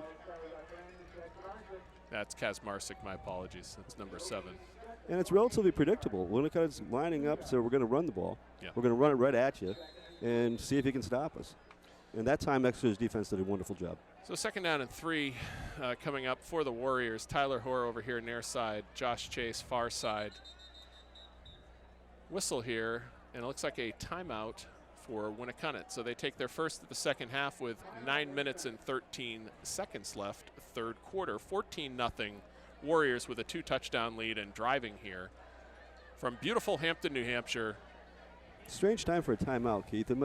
Coach must have seen something he didn't like, because, I mean, we just started the second half, and 2nd down, middle of the field. Strange time for a second half, or for a timeout, excuse me. So as we were talking about MH today, Winnacunnet with 17 straight wins in Division I, certainly looking to break a long-standing, well, not a long-standing, I say a couple-year record that Pinkerton owned that actually Winnacunnet broke up, I believe, on the road a couple years ago. They did. And certainly if we look at the standings here, again, we had mentioned it earlier. Pinkerton lost to Salem last night, 15-14. And so all those teams, all the let's say the power in that South Division have one loss. We'll get a little bit more into some of the standings here within Division I football coming up after this play. 2nd down and 2 for the Warriors. This time the give is to Kazmarczyk, running hard. He's right at the sticks with his forward progression. It may be enough for a 1st down. I think he made it, Keith. I did too. But I've been fooled before, MH. You never know. We'll see where the spot is. It's right at the sticks. We'll see. Not really clear. They may measure. No, it's short. So big play here coming up for the Blue Hawks. 3rd down and 1. They really need to be able to get off the field, MH, here pretty soon. They do. They've got to get this defensive line off the field. So 3rd and short. This time LaRosa looks like he fumbled the snap. Looks like there was a fumble on the play. They didn't get a clean. Or he went down very awkwardly. Oh, and the Exeter team celebrating as a turnover for the Warriors, and a 2nd turnover of the ball game, and a critical one here at this time. 8 minutes, 23 seconds left, 3rd quarter. If they could have if Winnacunnet could have moved the ball down with this opening possession of the second half and got a score, whether it be a field goal or a touchdown, it would pretty much be lights out for Exeter. But all now, right. Yeah, MH, hold on to your hats here a little bit, because, Exeter here has a little bit of momentum, and they really need to execute here to see if they can cut into this 14-0 gap. This time it's a counter give, this time to number 20 for the Blue Hawks, Jason Edmondson, the senior, 5'9", 160, and he's got a good gain on 1st down, gain of about 4. And we'll see what kind of adjustments Coach Ball has made. Is he going to continue to run the ball consistently without throwing the ball at all, or is he going to change things up a little bit? He's a great coach, so I'm sure he's going to make some significant adjustments. Well, certainly right there, we didn't see a ton of counters that they run. They certainly ran that fairly effectively on 1st down to loosen it up a little bit. But you can see 9 men in the box here for the Warriors. 2nd down and a good run again, and it looks like it's enough for a 1st down. It's right at the 49 where the near side official comes in. That was just good, hard running. Adam Gray, the senior, again, 5'8", 170, and that's enough for a 1st down. So they get the turnover on 2 runs. They get a 1st down, and Exeter is in business here at the 49. 1st and 10, Blue Hawks, 7 minutes, 40 seconds left to play here, 3rd quarter. Winnacunnet with a 14-0 lead. And equally important, Keith, is that if they can move the ball and take some time off the clock, they're letting that defense rest, and that's important. They were on the field a long time in the first half. So Blue Hawks with 3 members in their backfield, and this time good penetration by the Warriors. That was number 58 for the Warriors. Eli Witham with a tackle for a loss of 3. Good defensive play. Yep. Devin Miller was in on it again. We've called his name quite a bit during the first half and beginning of this game, or the beginning of the second half, excuse me. Yeah, you know, you look at that D line, right? You got McDougal, you got Witham, you got you got Fennessy over there. You know, it's pretty impressive the way that these guys have played. Certainly, a couple of these guys have played a lot as juniors, now back as seniors. Second down and 12. This time, Exeter looks to pass. They've got a lot of room here rolling out. The quarterback decides to throw it. It's a completion here to the near side. It looks like it's complete to number 85 for the Blue Hawks, Ethan Mbimbo. Mbimbo did a good job there, Keith, because he came back to the ball. Yes. The quarterback was under a lot of pressure, and he came back to the ball. He didn't make a long reception, but he actually caught the ball, so it was important. So that was a gain of about 8 yards. It's going to bring up a 3rd and 4. The ball's spotted on the Winnacunnet 45. And with this penalty flag, MH, I didn't pick up the penalty here. Any idea? I have no idea. It must be some kind of personal. It must have been a little bit of chatting.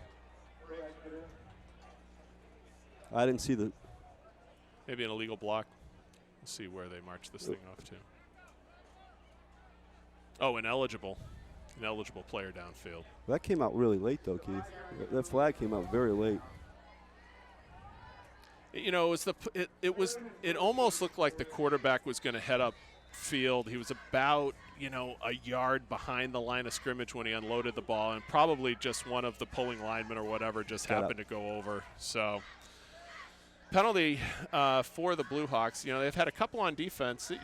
Again, we know this Exeter team pretty well. They play pretty disciplined. They don't take a ton of penalties. That one hurt them a little bit because instead of a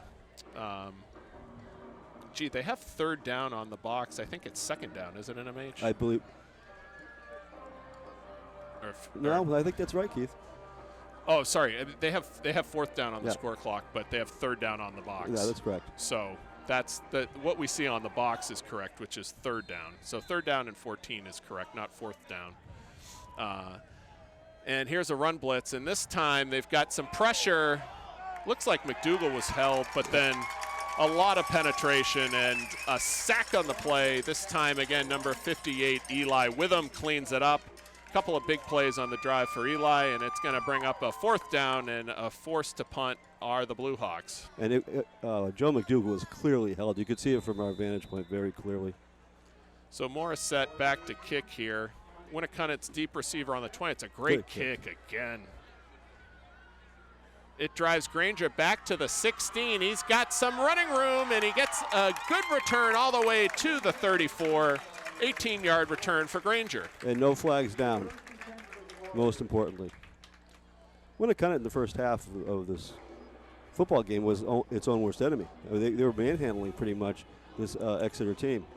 So I'm sure when they went in halftime, Coach said to them, guys, the only thing I care about for you to do is not make mistakes and stay away from the penalties. So with 5 minutes and 16 seconds left here, 3rd quarter, Winnacunnet with a 2-touchdown lead. And we see their traditional veer look with the 2 backs, split receivers here, one to the near side, one to the far side. La Rosa under center on 1st down. This time the give is over the left side to Brandon Kesmarsik, a gain of about 3 yards, ball spotted at the 38. Winnacunnet's not going to change the program. They're going to come right at you. They're going to do the same thing with these multiple running backs. And tell them, unless you can stop us, we're just going to continue to do the same thing.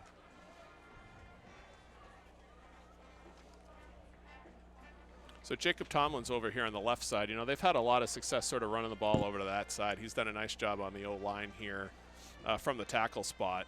And they continue to look that way. It's a late pitch to Fuller. He's got a couple yards. It looks like he gains. There's a whistle here as well in the 38.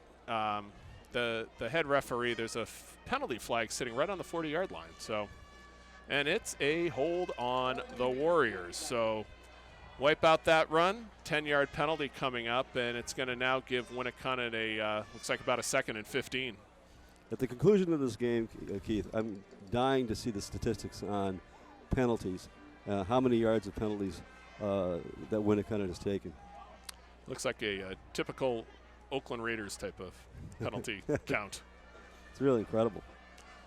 All right, so they're going to go back to about the 30-yard line, I think, and the ball's placed right on the 30.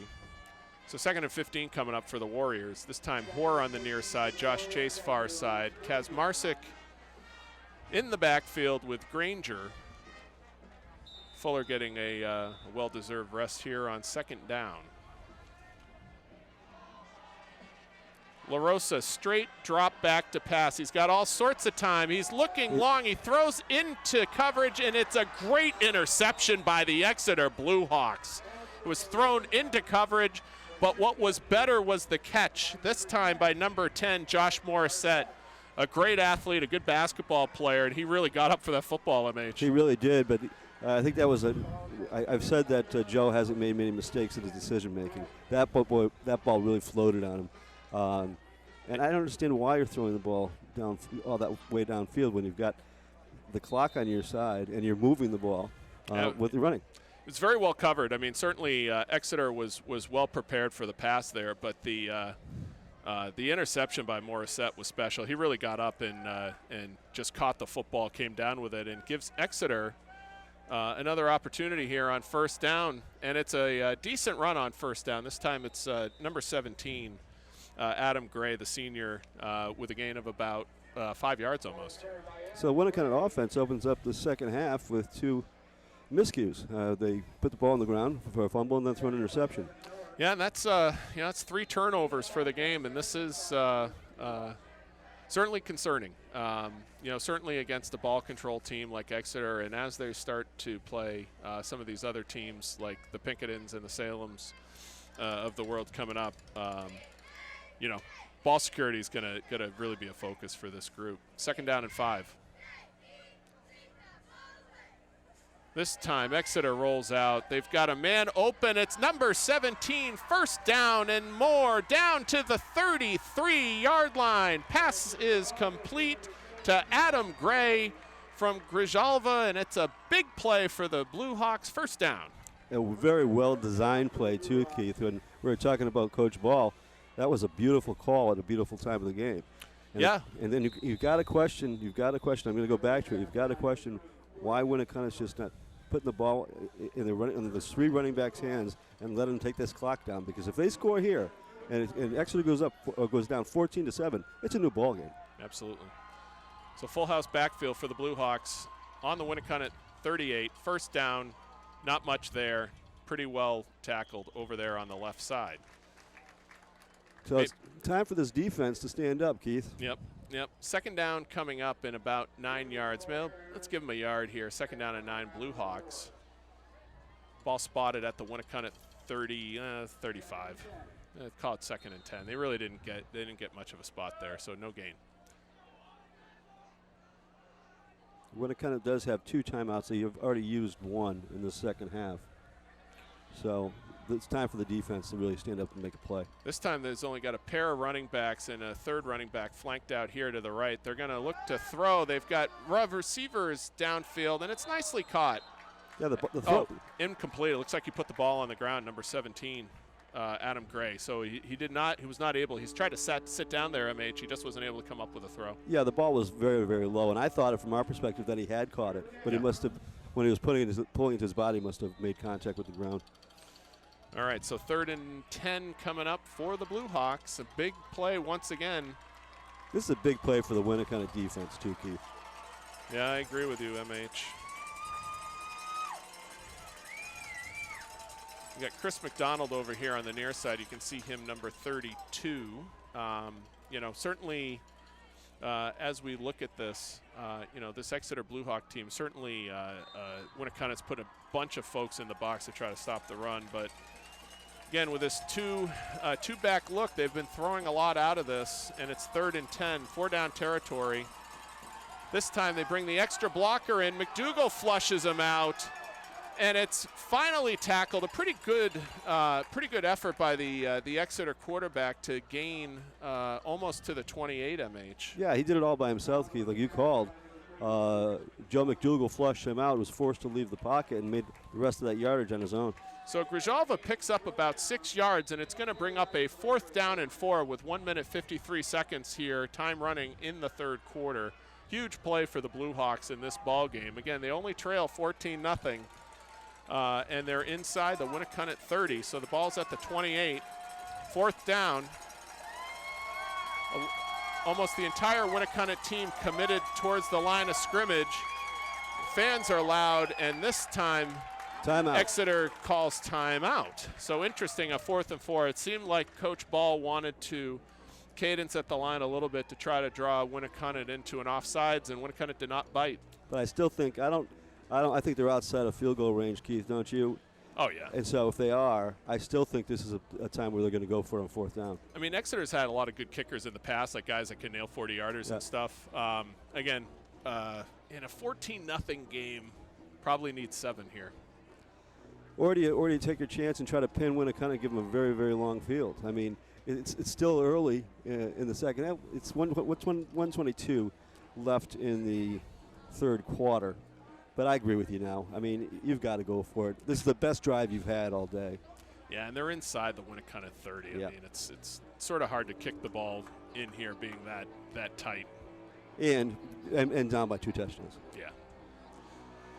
So Winnacunnet is going to see Exeter try to throw one of their better plays at him here. Certainly Coach Ball takes a timeout, regroups his Exeter Blue Hawk team to come to the line on a 4th and 4. We've seen them throw more on this drive. Certainly we've seen a couple different formations. There's straight T, and then this other formation. This one is 2 tight end alignment with a flanker to the left, split backs, 4th down. He rolls to his left. He's getting chased. He's in trouble. He's going to try to get the 1st down, and he is short by 2 yards. Tackled out of bounds, and Winnacunnet's going to get the ball on downs. It was really it was obviously a pass play, Keith, that they had called, but it was great coverage all over the field by Winnacunnet. Yeah, Grijalva was flushed out to his left. He was rolling, trying to buy time, saw nobody open, and he tried to tuck and run. He almost made it, but it was a couple yards short, and a huge stop for the Warriors with a 14-0 lead. And the football once again with 1:24 left third quarter. And I think now, Keith, I'm praying that they just run the ball now, Keith. The clock is your friend if you're Winnacunnet. 1st down and 10 Warriors. They give it up the middle. Not much there on 1st down. Again, we said it time and time again. Both lines are excellent, right? That was Granger, by the way, on that run for minimal gain. But we talked about some of the best players for this Exeter team is on that defensive line, and we've seen it. Every team gets worn down a little bit, but certainly like running it over the top of some of these guys is no small feat, even with a good offensive line that Winnacunnet has. 2nd and 10. This time LaRosa pitches late, looks for Jordan Fuller, and he only has about 3 yards. 2nd and 7. Yeah, Exeter really, they figured that one out. They've seen that play go a lot of times, so they sniffed that one out pretty quickly. Yeah. So we got a 3rd down and 7 coming up here for the Warriors, and to your recipe here, MH, with 16 seconds left, I don't think they're going to have to run a play here before the end of the third quarter. We'll see. It's going to be really tight. 8 seconds and counting. They keep looking at the clock. It's not clear if they're going to run something or not. 3 seconds, 2 seconds, 1 second. And that's it. That's the end of the third quarter. So as the teams head back to their benches, Winnacunnet has a 14-0 lead. And certainly as we exit the third quarter, MH, we're certainly hoping that that Winnacunnet continues to take your recipe of advice. Well, I hope so, Keith. And they've controlled this football game. They've only got a 14-0 lead, but they've controlled the football game. The only thing that's held them back from a bigger lead is their own mistakes. All right, Dan, what do you think? End of third quarter. Well, guys, you're right on with that. They have continued to control the line of scrimmage, but just noticing now these young men are getting a little tired. They're sucking a little wind here. I think conditioning will definitely come into play as the game continues. As I say, 87 for Winnacunnet. He's dominating both sides of the ball. McDougal, I think his name is, Joe. Like I say, the defensive and offensive line for Winnacunnet is really, the intensity level has continued into the second half. We all noticed that Exeter had a little momentum there, but the defense stepped up as they have throughout these first 3 quarters. So looking forward to the fourth quarter, and that's about it from here. All right, Dan, thanks very much. One of the things we love to do here at the end of the third quarter is first and foremost thank all of our team members here and staff members associated with Channel 22, all the hard-working folks that really do an awesome job putting together this broadcast. Certainly we've got Troy Klideris and Luke Bignerick. We talked to Warren Sloan, Mike Tobia, Dan Newell, our new friend down on the sidelines, is doing an outstanding job.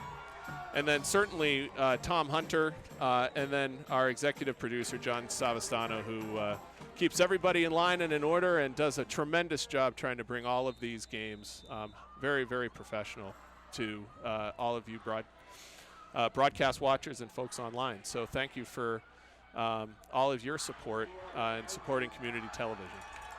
We saw Brandon Kaczmarczyk, MH, come out of the ball game sort of gimpy a little bit, and there's going to be a measurement here on this key third down. Yeah, he took a run around the right side and made a nice move and got some yardage. It's going to be close. So here's the chains. They are stretching. I'm betting on a first down here. What do you think? Nope, short. It's going to be short. About a yard short, Keith. All right. A little less, maybe 2 feet. What do you do here, MH? You punt the ball or do you go for it? What would you do, Coach? Is it? Well, I'm just looking at the marker. Is it fourth down? Well, it was third on the box. Okay. On the last play, but yeah. I'm not sure what we have here. I don't either because it's. Where is the box? I don't see the box, and the scoreboard says third down, so I think it is third down. All right. Oh, the box is way back over here. I don't know why. What's he doing over there? I don't know. Anyway, we'll keep playing. There he goes, fourth down. That's what I thought. Fourth down and 1, and Fuller's got the first down to about the 39-yard line, but it's certainly enough for a Winnacunnet first down and a big first down with 11:33 left in the fourth.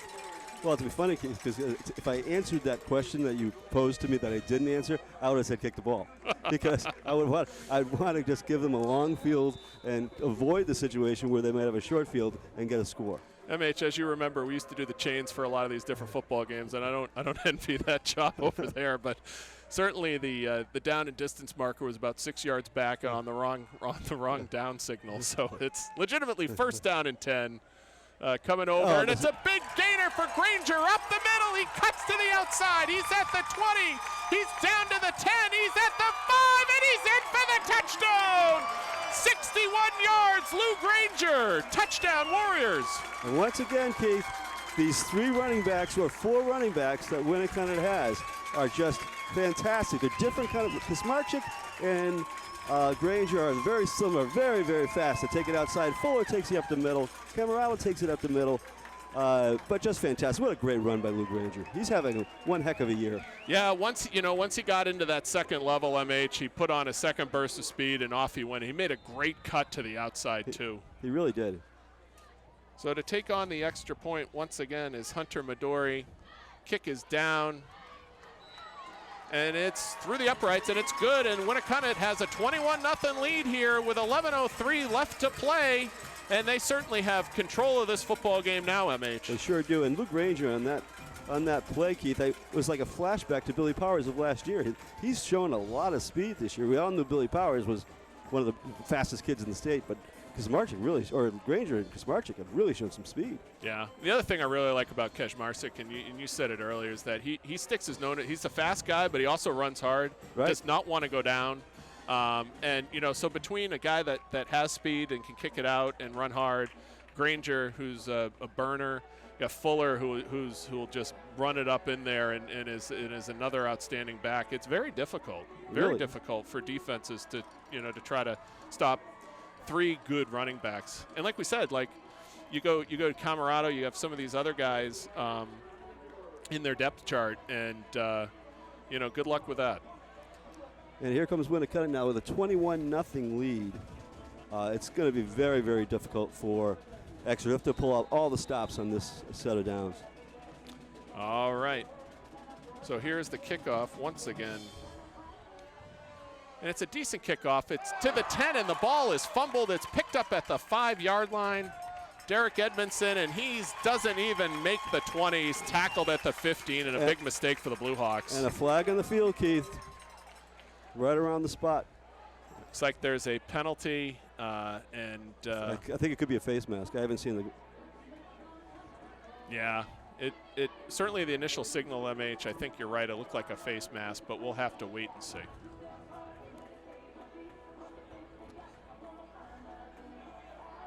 Yeah, considering the ball's now going to be up at like the 31, it was a 15-yard personal foul. Yeah. So they had a play on that really had Exeter pinned back, and another penalty for the Warriors. And if you had a nickel for every penalty yard today, MH, you'd be a rich man. You really would be. And you expect these kind of penalties in the first game of the season, but not the 5th game of the season, and not in a big game like this. Because if Winnacunnet wins this football game, Keith, they really take control of the East. Yeah, exactly. We talked about that. Winnacunnet, they have left remaining in their schedule are teams from the South Division. So, as we know in Division I football, the most important thing is to be able to win your division. So, if they wind up winning today, Winnacunnet would move to 5-0, and Exeter would move to 2-3. So they'd have a 3-game lead in their division with 4 to play and the tiebreaker because they've won this game. So it's pretty much it would pretty much almost guarantee a potential postseason berth in a division championship for this Winnacunnet team. So that's really what's riding. It's the same thing riding for the Exeter Blue Hawks as well. Because if Exeter wins this ball game, they're right back in it, because we talked about is the second half of the schedule for them is not hard. Yep, exactly. So 2nd and 6 coming up for the Blue Hawks.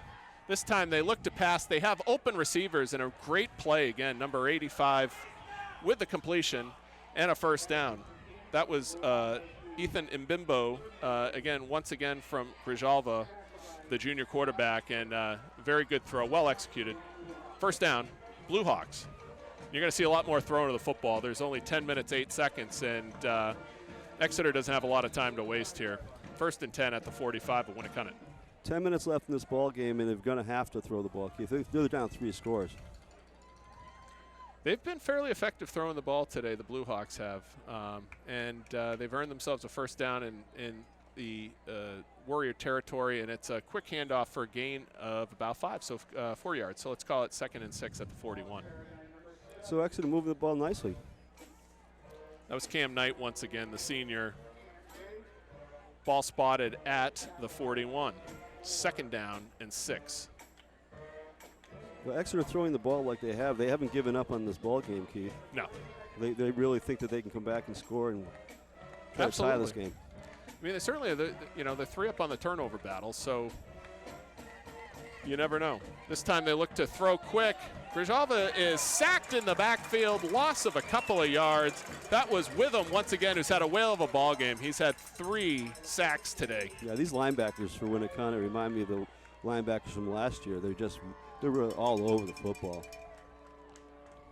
So Witham gets a well-deserved rest. Salvaggio checks in, the 6-foot, 245-pound senior. And it's going to be a 3rd down and now 9 for the Blue Hawks. Time's running inside of 9 minutes to play in this football game, 21-0. The Winnacunnet Warriors with a 3-touchdown advantage. Big down here, Keith. This time they have the really good. That time it was it was the Devin Miller jailbreak. Nobody blocked him. He was able to just sort of time the hole perfect and force the incomplete pass on a 4th and 10. He just threw it away, Keith. That was a good decision. Even though the situation is that it's now 4th down, he just threw that ball away. Yeah, there's no time. There was no chance there. So good play by Devin Miller, and this brings up a 4th and 9 situation. Exeter's in a position where they have to go for it here. They're down 3 scores. It's inside of 9 minutes. And I'm sure that the coach has drawn something up that they practiced for this kind of situation. So 4th down and 9. Exeter's going to need a lot of these types of plays coming home to try to somehow come back from this. But it's 4th and 9. They decide to run the football, and it's right at the sticks. We're going to see where they, what a gutty call, 4th and 9, they run it. That was exactly what I was going to say. That was a really gutsy call. Real surprising for the Winnacunnet defense. It's real close. Yeah, it's right on the 35-yard line, and they may measure here. That stick on the far side appears to be a little bit beyond the 35, though, doesn't it? Yeah, if we look up the line there, it looks like it's on the left side of the line, and this football is sort of in the center. It's going to be, it's going to be inches. Inches.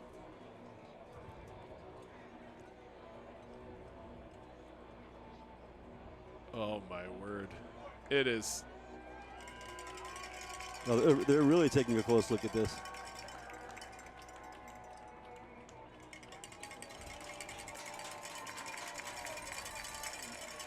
I don't know what that hand signal was, Keith. Right. I think he did something like this, MH, where he like had his 2 fingers about this wide. Yeah, it meant that it was barely short. So a key 4th down stop by the Winnacunnet Warriors, and they're going to take over the football with 8:40 left in the ball game, and I would not expect to see much throwing here, Keith, in this set of downs. All they want to do is take some time off the clock and get a few first downs. Yep. Exeter has only 2 timeouts left. Winnacunnet has a 21-0 lead, and the football inside of 9 minutes. 1st and 10. La Rosa hands off. Not much there. Gang tackled by 3 or 4 Exeter Blue Hawks. A little frustration coming out of the Exeter Blue Hawks there. They had him under wraps. The whistle went off, and they were still pushing around. Yeah, but I understand that. That's what happened in rivalry games. That's their senior Ryan Whitney, who's one heck of a ball player on the Exeter Blue Hawks side, and it's going to bring up 2nd and 9. 8 minutes and 10 seconds left here, 4th quarter. 2nd down, 9 yards. Got Hoare here on the near side, Chase on the far side, Fuller in the backfield. The give is to Fuller, and he's got about 2 or 3 yards. He does not make the 40, so it's going to be a 3rd and 6. But when he runs the football, Keith, he punishes whoever's tackling him. He punishes that tackler. Yep. Yeah, he sure does. All right, so 3rd down and 6. Again, Winnacunnet was be happy now to just see time tick off, and the referee unfortunately tripped over himself, I think, or tripped over a player, so he's okay, which is good. 3rd down, 6. It's a big down just for the clock, Keith. You just want to keep the ball moving down the field. You don't necessarily have to score. You just want to keep the ball moving. This time, Kazmarczyk in the backfield once again with Fuller. This time, they give it to Fuller, and it is not going. It's going to be short of a 1st down. It's going to be about the 42. So Exeter gets the hold that they need, but they're running out of time here, and they're now inside of 7 minutes and counting. 4th quarter, ball spotted at the 42. Bring up a 4th and 3, and assuming here that Winnacunnet's going to bring out their punt team, and here they come. Yeah, that was disappointing set of downs, because when you know all you need is a couple of 1st downs and move the ball, use the clock, a little bit disappointing. So 10 men up for Exeter, trying to get a turnover of some sort. Single player back, which is Adam Gray, to receive the ball. He's standing at about the 27-yard line. Oh, they have the block on. This is trouble, and Exeter picks up the football. They're going to run into the end zone, and a touchdown. Touchdown, Exeter Blue Hawks. Spencer Clark, the sophomore, picks it up, runs it into the end zone, and they had 10 men up, MH, and they were going for the block, and they got it. That was a jailbreak, Keith. There was a couple guys that could have blocked that kick. Beautiful play. They picked it up and brought it in the end zone. So now we have a different ball game. Now the clock really does become important for Winnacunnet to put a few 1st downs together and get rid of this clock and just move on with a 21-7 or 21-6 win. Well, certainly the Blue Hawks had a great special teams play on. We saw it right away. They had 10 on the line. It was they were going to try to block that kick, and were successful. So Sam Wolf, the senior, in to try the extra point. The kick's up, and it is good. So Exeter, with 6 minutes, 23 seconds, gets on the board with a special teams score and a, the 3 and out, and then, that turnover. This game is costly. This game is not over, Keith. It will be over if Winnacunnet can move the ball and take some time off the clock. But if they do the same thing and just give the ball up, we've seen in the second half that Exeter can move the football. So 4th turnover for the Warriors, this time on the block punt, which was very unfortunate. So 6 minutes 23 seconds, as we mentioned, 21-7. We've got obviously to think about and look at to see whether Exeter is going to try to run onside kicks. There's all sorts of stuff here that's now in play now that they're within a 2-touchdown advantage. Again, Exeter 2 timeouts remaining. Winnacunnet 2 timeouts remaining in the 4th quarter here. And as we know, MH, watching this series for so many years, there is nothing taken for granted, ever. And especially when you're going against a guy like Coach Ball. I mean, this isn't his first rodeo. So no. I'd not be surprised at all if we saw an onside kick.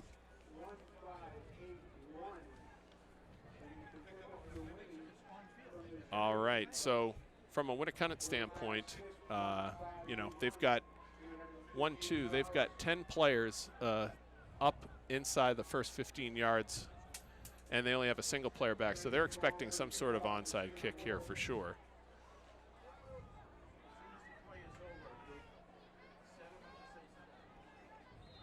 All right, well, they're definitely looking like they're setting up for the onside kick. Some hand specialists in for the Warriors. Oh, the ball is up in the air, and the ball is loose. The ball is still loose. The ball is still loose. 6 or 7 kids touched that football, Keith. Unbelievable. No sign yet, no signal. Yeah, it looks like Winnacunnet has recovered. And number 54 for Winnacunnet comes out of there. Mason McDonald, the senior, 5'9", 185. And hold your breath. That was certainly a scary play. That was a really well-kicked onside kick, though, Keith. It popped up right at the very end there and went off his hands. All right, Dan, back down to you. Yeah, you're right on there. That onside kick was a great attempt. The ball must have bounced 6-7 times. Great recovery by the Warriors. Hopefully they can contain here and run some time off the clock. All right, here we go. 1st down and 10 coming up for the Warriors. Ball spotted probably at the 45, so a gain of 2 MH. So talk about taking a deep breath after that play. You saw that ball. It was a great onside kick by the kicker for Exeter, wasn't it? It just bounced up at the very last second. It must have hit 7 or 8 players before it was finally recovered. It was like that perfect onside kick where the ball goes and then sort of at the last thing it kicks up. And Winnacunnet fortunate to take advantage of securing that football. Now the clock running, 5 minutes, 44 seconds. Ball spotted at the 45. Exeter just needs stops, quick stops, and to get the football back. 2nd down and 8. Again, twin backs, 2 receivers, traditional veer look for Winnacunnet. They're taking the clock all the way down to about the last second of the play clock. Which is what they should have done last time, too. This time the pitch is late. Fuller's got a lot of room, and he's up to the 40, and he's tackled at the 38-yard line. Fuller gets a gain of 18 yards and a 1st down for the Warriors at the 38 of Exeter. And the first down, getting the first down was as important as the amount of yardage that he got. That was huge. Yeah, it really was. And we're seeing that, Jordan Fuller coming off the field was supposed to be the best running back for Winnacunnet this year, and probably is, certainly the strongest. But he's fresh, because of the constant rotation of these guys. So whistles blow here on the field. Officials timeout.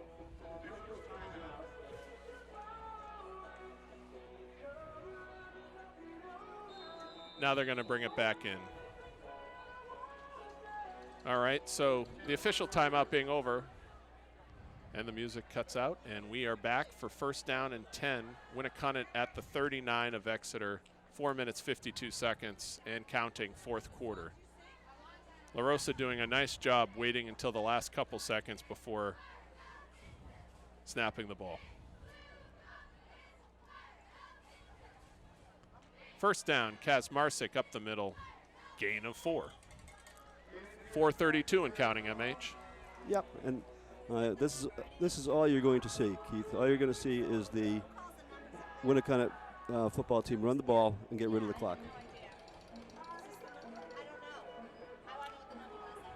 Second down coming up, and 6 yards to go here. Ball spotted at the 36. 4 minutes, 12 seconds and counting here.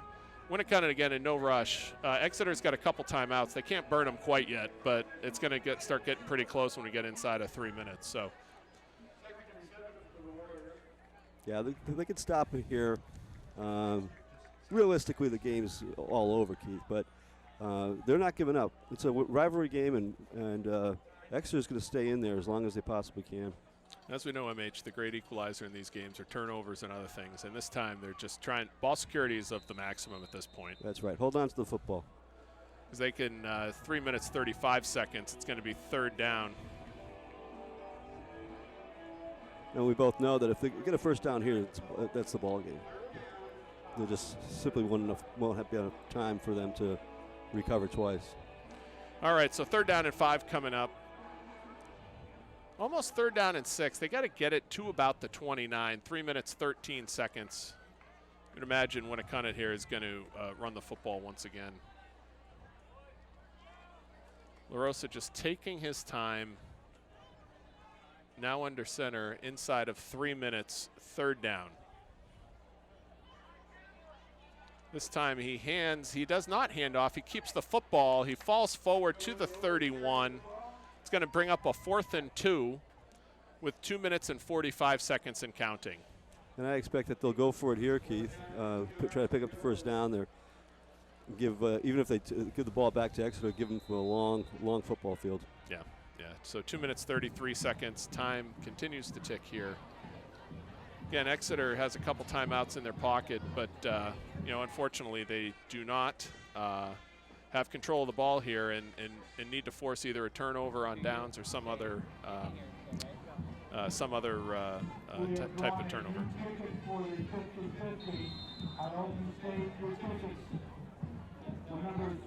Timeout taken by Winnacunnet. All right, so Winnacunnet takes a timeout. And, as we look at this, MH, we talked a little bit about the standings, and, part of the standings here were there's only a couple games here to play today. Londonderry is playing Wyndham this afternoon as well, but, if the scores hold true, then there's really only going to be 2 remaining undefeated teams in Division I football. The Bedford Bulldogs at 5-0 have really been rolling. And then also Winnacunnet is going to be 5-0 as well. So certainly we're interested in seeing how this Winnacunnet team does next week, but we're off to Dan down below to have a conversation. Yeah, thanks, guys. What a job of conditioning and coaching these kids. The quarterback, granted, Joe LaRosa, it was his first varsity season here, but playing JV for 2 years obviously has helped him tremendously. Game management, just top notch. Great efforts by this Warrior football team. All right, big part of the ball game here, of course. 4th down and 2, 2 minutes and 11 seconds left here.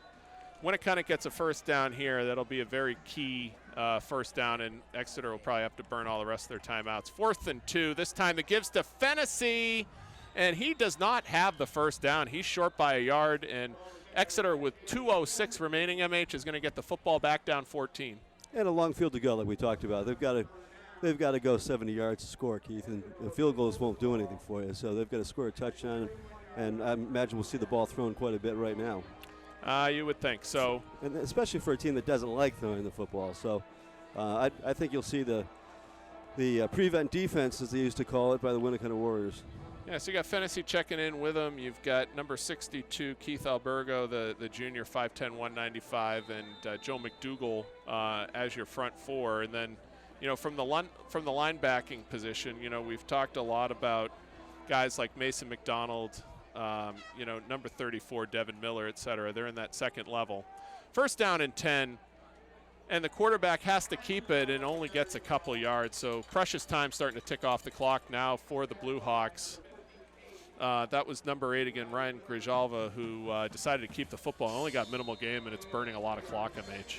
Yeah, I couldn't get rid of the ball, and once again, if it was an incomplete pass, that would have stopped the clock, but they're just going to run the ball. They're going to lose time. Empty backfield, trips over to the right for Exeter. Second down, they roll to the right, and they tackled in the field of play for not much gain. Number 32, Chris McClellan, for Winnacunnet, 5'7", 165, and it's a gain of only 3, MH, and time keeps ticking. Right, and your good call, because he kept him in bounds. The clock just runs away. So a timeout here. Assuming by Exeter here, so they've got 1 left, 1 minute 31 seconds left, 21-7, Winnacunnet. And if you give game balls out, Keith, I think you just got to give game balls to the defensive line and the offensive line, because that's really where this game was controlled. I agree with you. There's really 2 key standouts that I can think of today. One is that they were able to flush. I think Exeter knew they had to try to throw the football a little bit and mix it in a little bit, and Grijalva was flushed out a lot. And it was a lot of great plays by Witham. Saw Devin Miller come up, Joe McDougall. A lot of guys creating havoc in that backfield, MH. Yeah, and Joe McDougall, remember, he's a big kid at 6'6", 225, but he's really fast. Yeah. And so he was chasing the quarterback all over the field today. Yep. Yeah, and then you said it right. Offensive line, I felt like, Winnacunnet basically was pretty effective running the football, Pretty straightforward. I like the game plan because of the personnel that they have. I like the game plan of bringing all these running backs in because they're fresh. They're fresh right now. Yep. At the end of the game. All right, so third down and about 4 here for the Blue Hawks. 1 minute 31 seconds left to play in the ball game. This time Miller tries to blitz. They've got a draw on, and it's good enough for a first down. Gain of 8 yards. That was number 17, Adam Gray, the senior. And the clock stops to move the chains, 1:26. And they whistle and chop the clock. They're waiting for the chains to get set before they rewind. And the clock goes back in play. 1:26 and counting, 1st and 10 Exeter. And they spike the football to stop the clock. 2nd down and 10 coming up, 1:21. Yeah, and I think you've got to talk about, Joe LaRosa played a really nice football game. I thought his decision-making was good for the most part. Play calling was very good for the most part. I only disagreed with 1 or 2 of the plays. But the big problem was these penalties have got to be stopped. You're not going to get by a real good Pinkerton team or a good Salem team when you make these mistakes. That's right. All right, so we've got a timeout, Winnacunnet here. I think they burned their last. 1 minute, 21 seconds left, still on the clock. So if my count is right, MH, I think Exeter has 1 timeout, Winnacunnet has none remaining. I agree with you. And I think that we're going to start looking forward to it. We talked about it earlier. Who's got the easier second half of the season? Exeter does. But who does Winnacunnet have to play? Next week they go to Londonderry. They do. That's a good football team. They are. They only have 1 loss, MH. That's right. And so that's an away game for them. Then they come back here, and they've got Salem, who had a big win last night. Yesterday against Pinkerton. Yep. And then they go back to Timberlane and finish the season here against Pinkerton. So it's no easy walk. Nope. And Timberlane got a good win last night for them. And then of course Pinkerton. Pinkerton's an outstanding football team, right. And it's going to be tough. But the nice thing about that schedule, MH, a bit is that you got to get better every week too, and that's good for this football team to try to get better every week and step it up a little bit more to meet the challenge. I agree. And now that they're completely healthy, everybody's healthy, and they stayed healthy today. I agree with you 100%. You got to get better. So trips right for the Blue Hawks. 2nd down and 10 at the 44. Grijalva back to throw. He looks. He's flushed out. He's right at the line of scrimmage. He has a completion, and it's down the sideline to number 17. Once again, Adam Gray, who's been very busy today receiving footballs. And running the football. Running the football.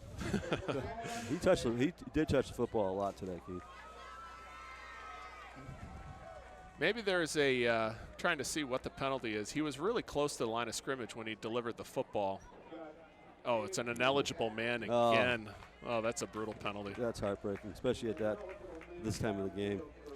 In these obvious throwing situations, MH, there's really no excuse for that penalty. No. We've seen a lot of stupid penalties on both sides. More on Winnacunnet, obviously, but just stupid penalties. Yeah. All right, so that's going to cost the Exeter Bluehawks a good gain and a first down, and instead they're going to be pushed back to their 39 with 1:10 to play. They need 2 scores here. Remember, they're down 21-7, and they are running out of time. 2nd and 15 coming up for the Bluehawks. They go back to a more traditional look here. They've got the flanker here coming out to the right, so another sort of throwing type of look for the Bluehawks, and they run out of it, and they get a good gain. So that was running back number 26, Derek Edmondson, the junior, and they are now inside 50 seconds and counting, 3rd down and 3.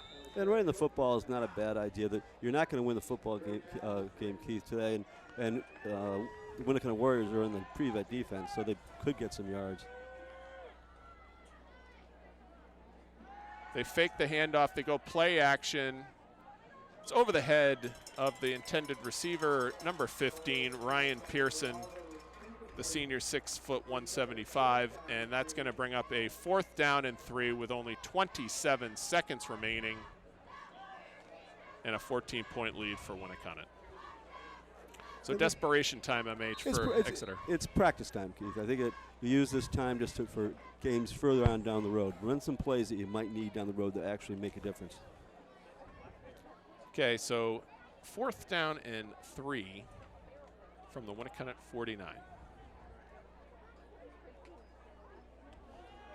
They hand it off. They do get the first down. They will stop the clock with 22 seconds left. Ball spotted at the 45. Nice run. Once again, this is practice time for, you might need this play against another team down the road. And so practice those plays. Well, they certainly needed the first down to continue the game. They call their final timeout, MH, and you know, as you said, with 22 seconds left in the ball at the 45, there's just, they're running out of clock. Right, and you go over to talk to the coach. The coach tells the kids, hey, listen, be respectful on their way out. I don't want any chippiness because it is a rivalry game. Be respectful, and let's get out of here, you know? Yep, absolutely. So ball's at, again, at the 45-yard line here. And MH, as we were talking about some of the standings here, you know, if we look in the North Division, you've got, we talked about Bedford at 5-0. They're clearly the cream of the crop over there. If you look in the West Division, you've got the Nashua North, who's 4-1. You got Merrimack, who's 4-1. You got Winnacunnet, who's 5-0, and then, of course, in this group here for you know, their crossover division against the South, you've got Salem, Pinkerton, and at 4-1. You got Londonderry at 3-1 playing Wyndham today. So if they win, they go to 4-1. So that's really where the top of the standings are within Division I football. And the ball spotted at the 45 on a first down. This time, rolling deep, looking up. The ball is tipped and incomplete. Pass was intended, again, for number 17 for the Exeter Bluehawks, who's been an extremely busy player, Adam Gray, the senior, now with only 15 seconds left to play, 2nd down. And Winnacunnet, we didn't really talk about it much, but Winnacunnet has the longest winning streak in the history of Division I high school football. Yep, absolutely. Yeah, it's a tremendous accomplishment. That is so hard to do. In a game in football, it's unbelievable. It really is. All right, 2nd down, 15 seconds left. And Grivalda back to pass. He's got a pass rush on. Oh, my goodness. Witham was looking at a touchdown potentially in front of him. He stepped right in front. They tried to run a little bit of a screen pass over here to the left to Cam Knight, and Eli Witham. It hit him in the hands, Keith. He certainly had wide eyes looking at that football coming right at him. Just on another note, you know, as this is a great rivalry weekend, you know, Winnacunnet had wins today or on the weekend in field hockey here 4-0. They won in boys soccer as well 2-1 and suffered a couple of defeats. The volleyball team lost 3-0, and then the girls soccer team lost a tough one in overtime 2-1. So pretty even split with the Exeter Winnacunnet weekend. And little handoff here. Gain of about a yard. That's probably going to be the last play of the game, and the Winnacunnet Warriors are victorious here this afternoon, MH. 21-7 in a great rivalry ball game and a tremendous win to send them to 5-0. Well, it's a highlight. This is the highlight for the seniors, Keith. They look forward to this every year, and it was exactly what we expected. It was a running ball game on both sides. Yeah, absolutely. You know, a tremendous running game. We talked about Fuller having a couple touchdowns, Granger with a long touchdown run. That was the majority of the scoring for the Warriors. The Exeter Bluehawks only got their 7 points based on a special teams play, a block punt that went in for a touchdown, and that was all the scoring for the Winnacunnet. For the Exeter Bluehawks. So, with that being said, MH, it's always a pleasure. It's great to get back with you. A great win here from the campus of Winnacunnet High School.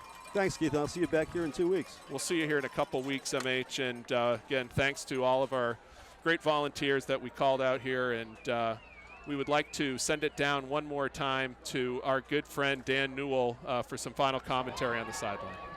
Dan, it's all you. Yeah, final thoughts here from Alumni Field. The coaches had a great game plan. The players, the Warriors, started with intensity and finished with strong intensity. Great conditioning, just a great game all the way around. Offense, defense, special teams. A pleasure to be here. 18 in a row. Can't do much better than that. That's it from here. Have a good day. All right, thanks very much, Dan. It was really a pleasure working with you, and as we discussed, MH, we're going to sign out here from a very enthusiastic crowd, a great settings, one of my favorite settings in high school football, one of the best rivalries in New England, certainly in the state of New Hampshire, and again, a final score, Winnacunnet 21, Exeter 7. We're signing off. We'll see you in a couple weeks. Good night.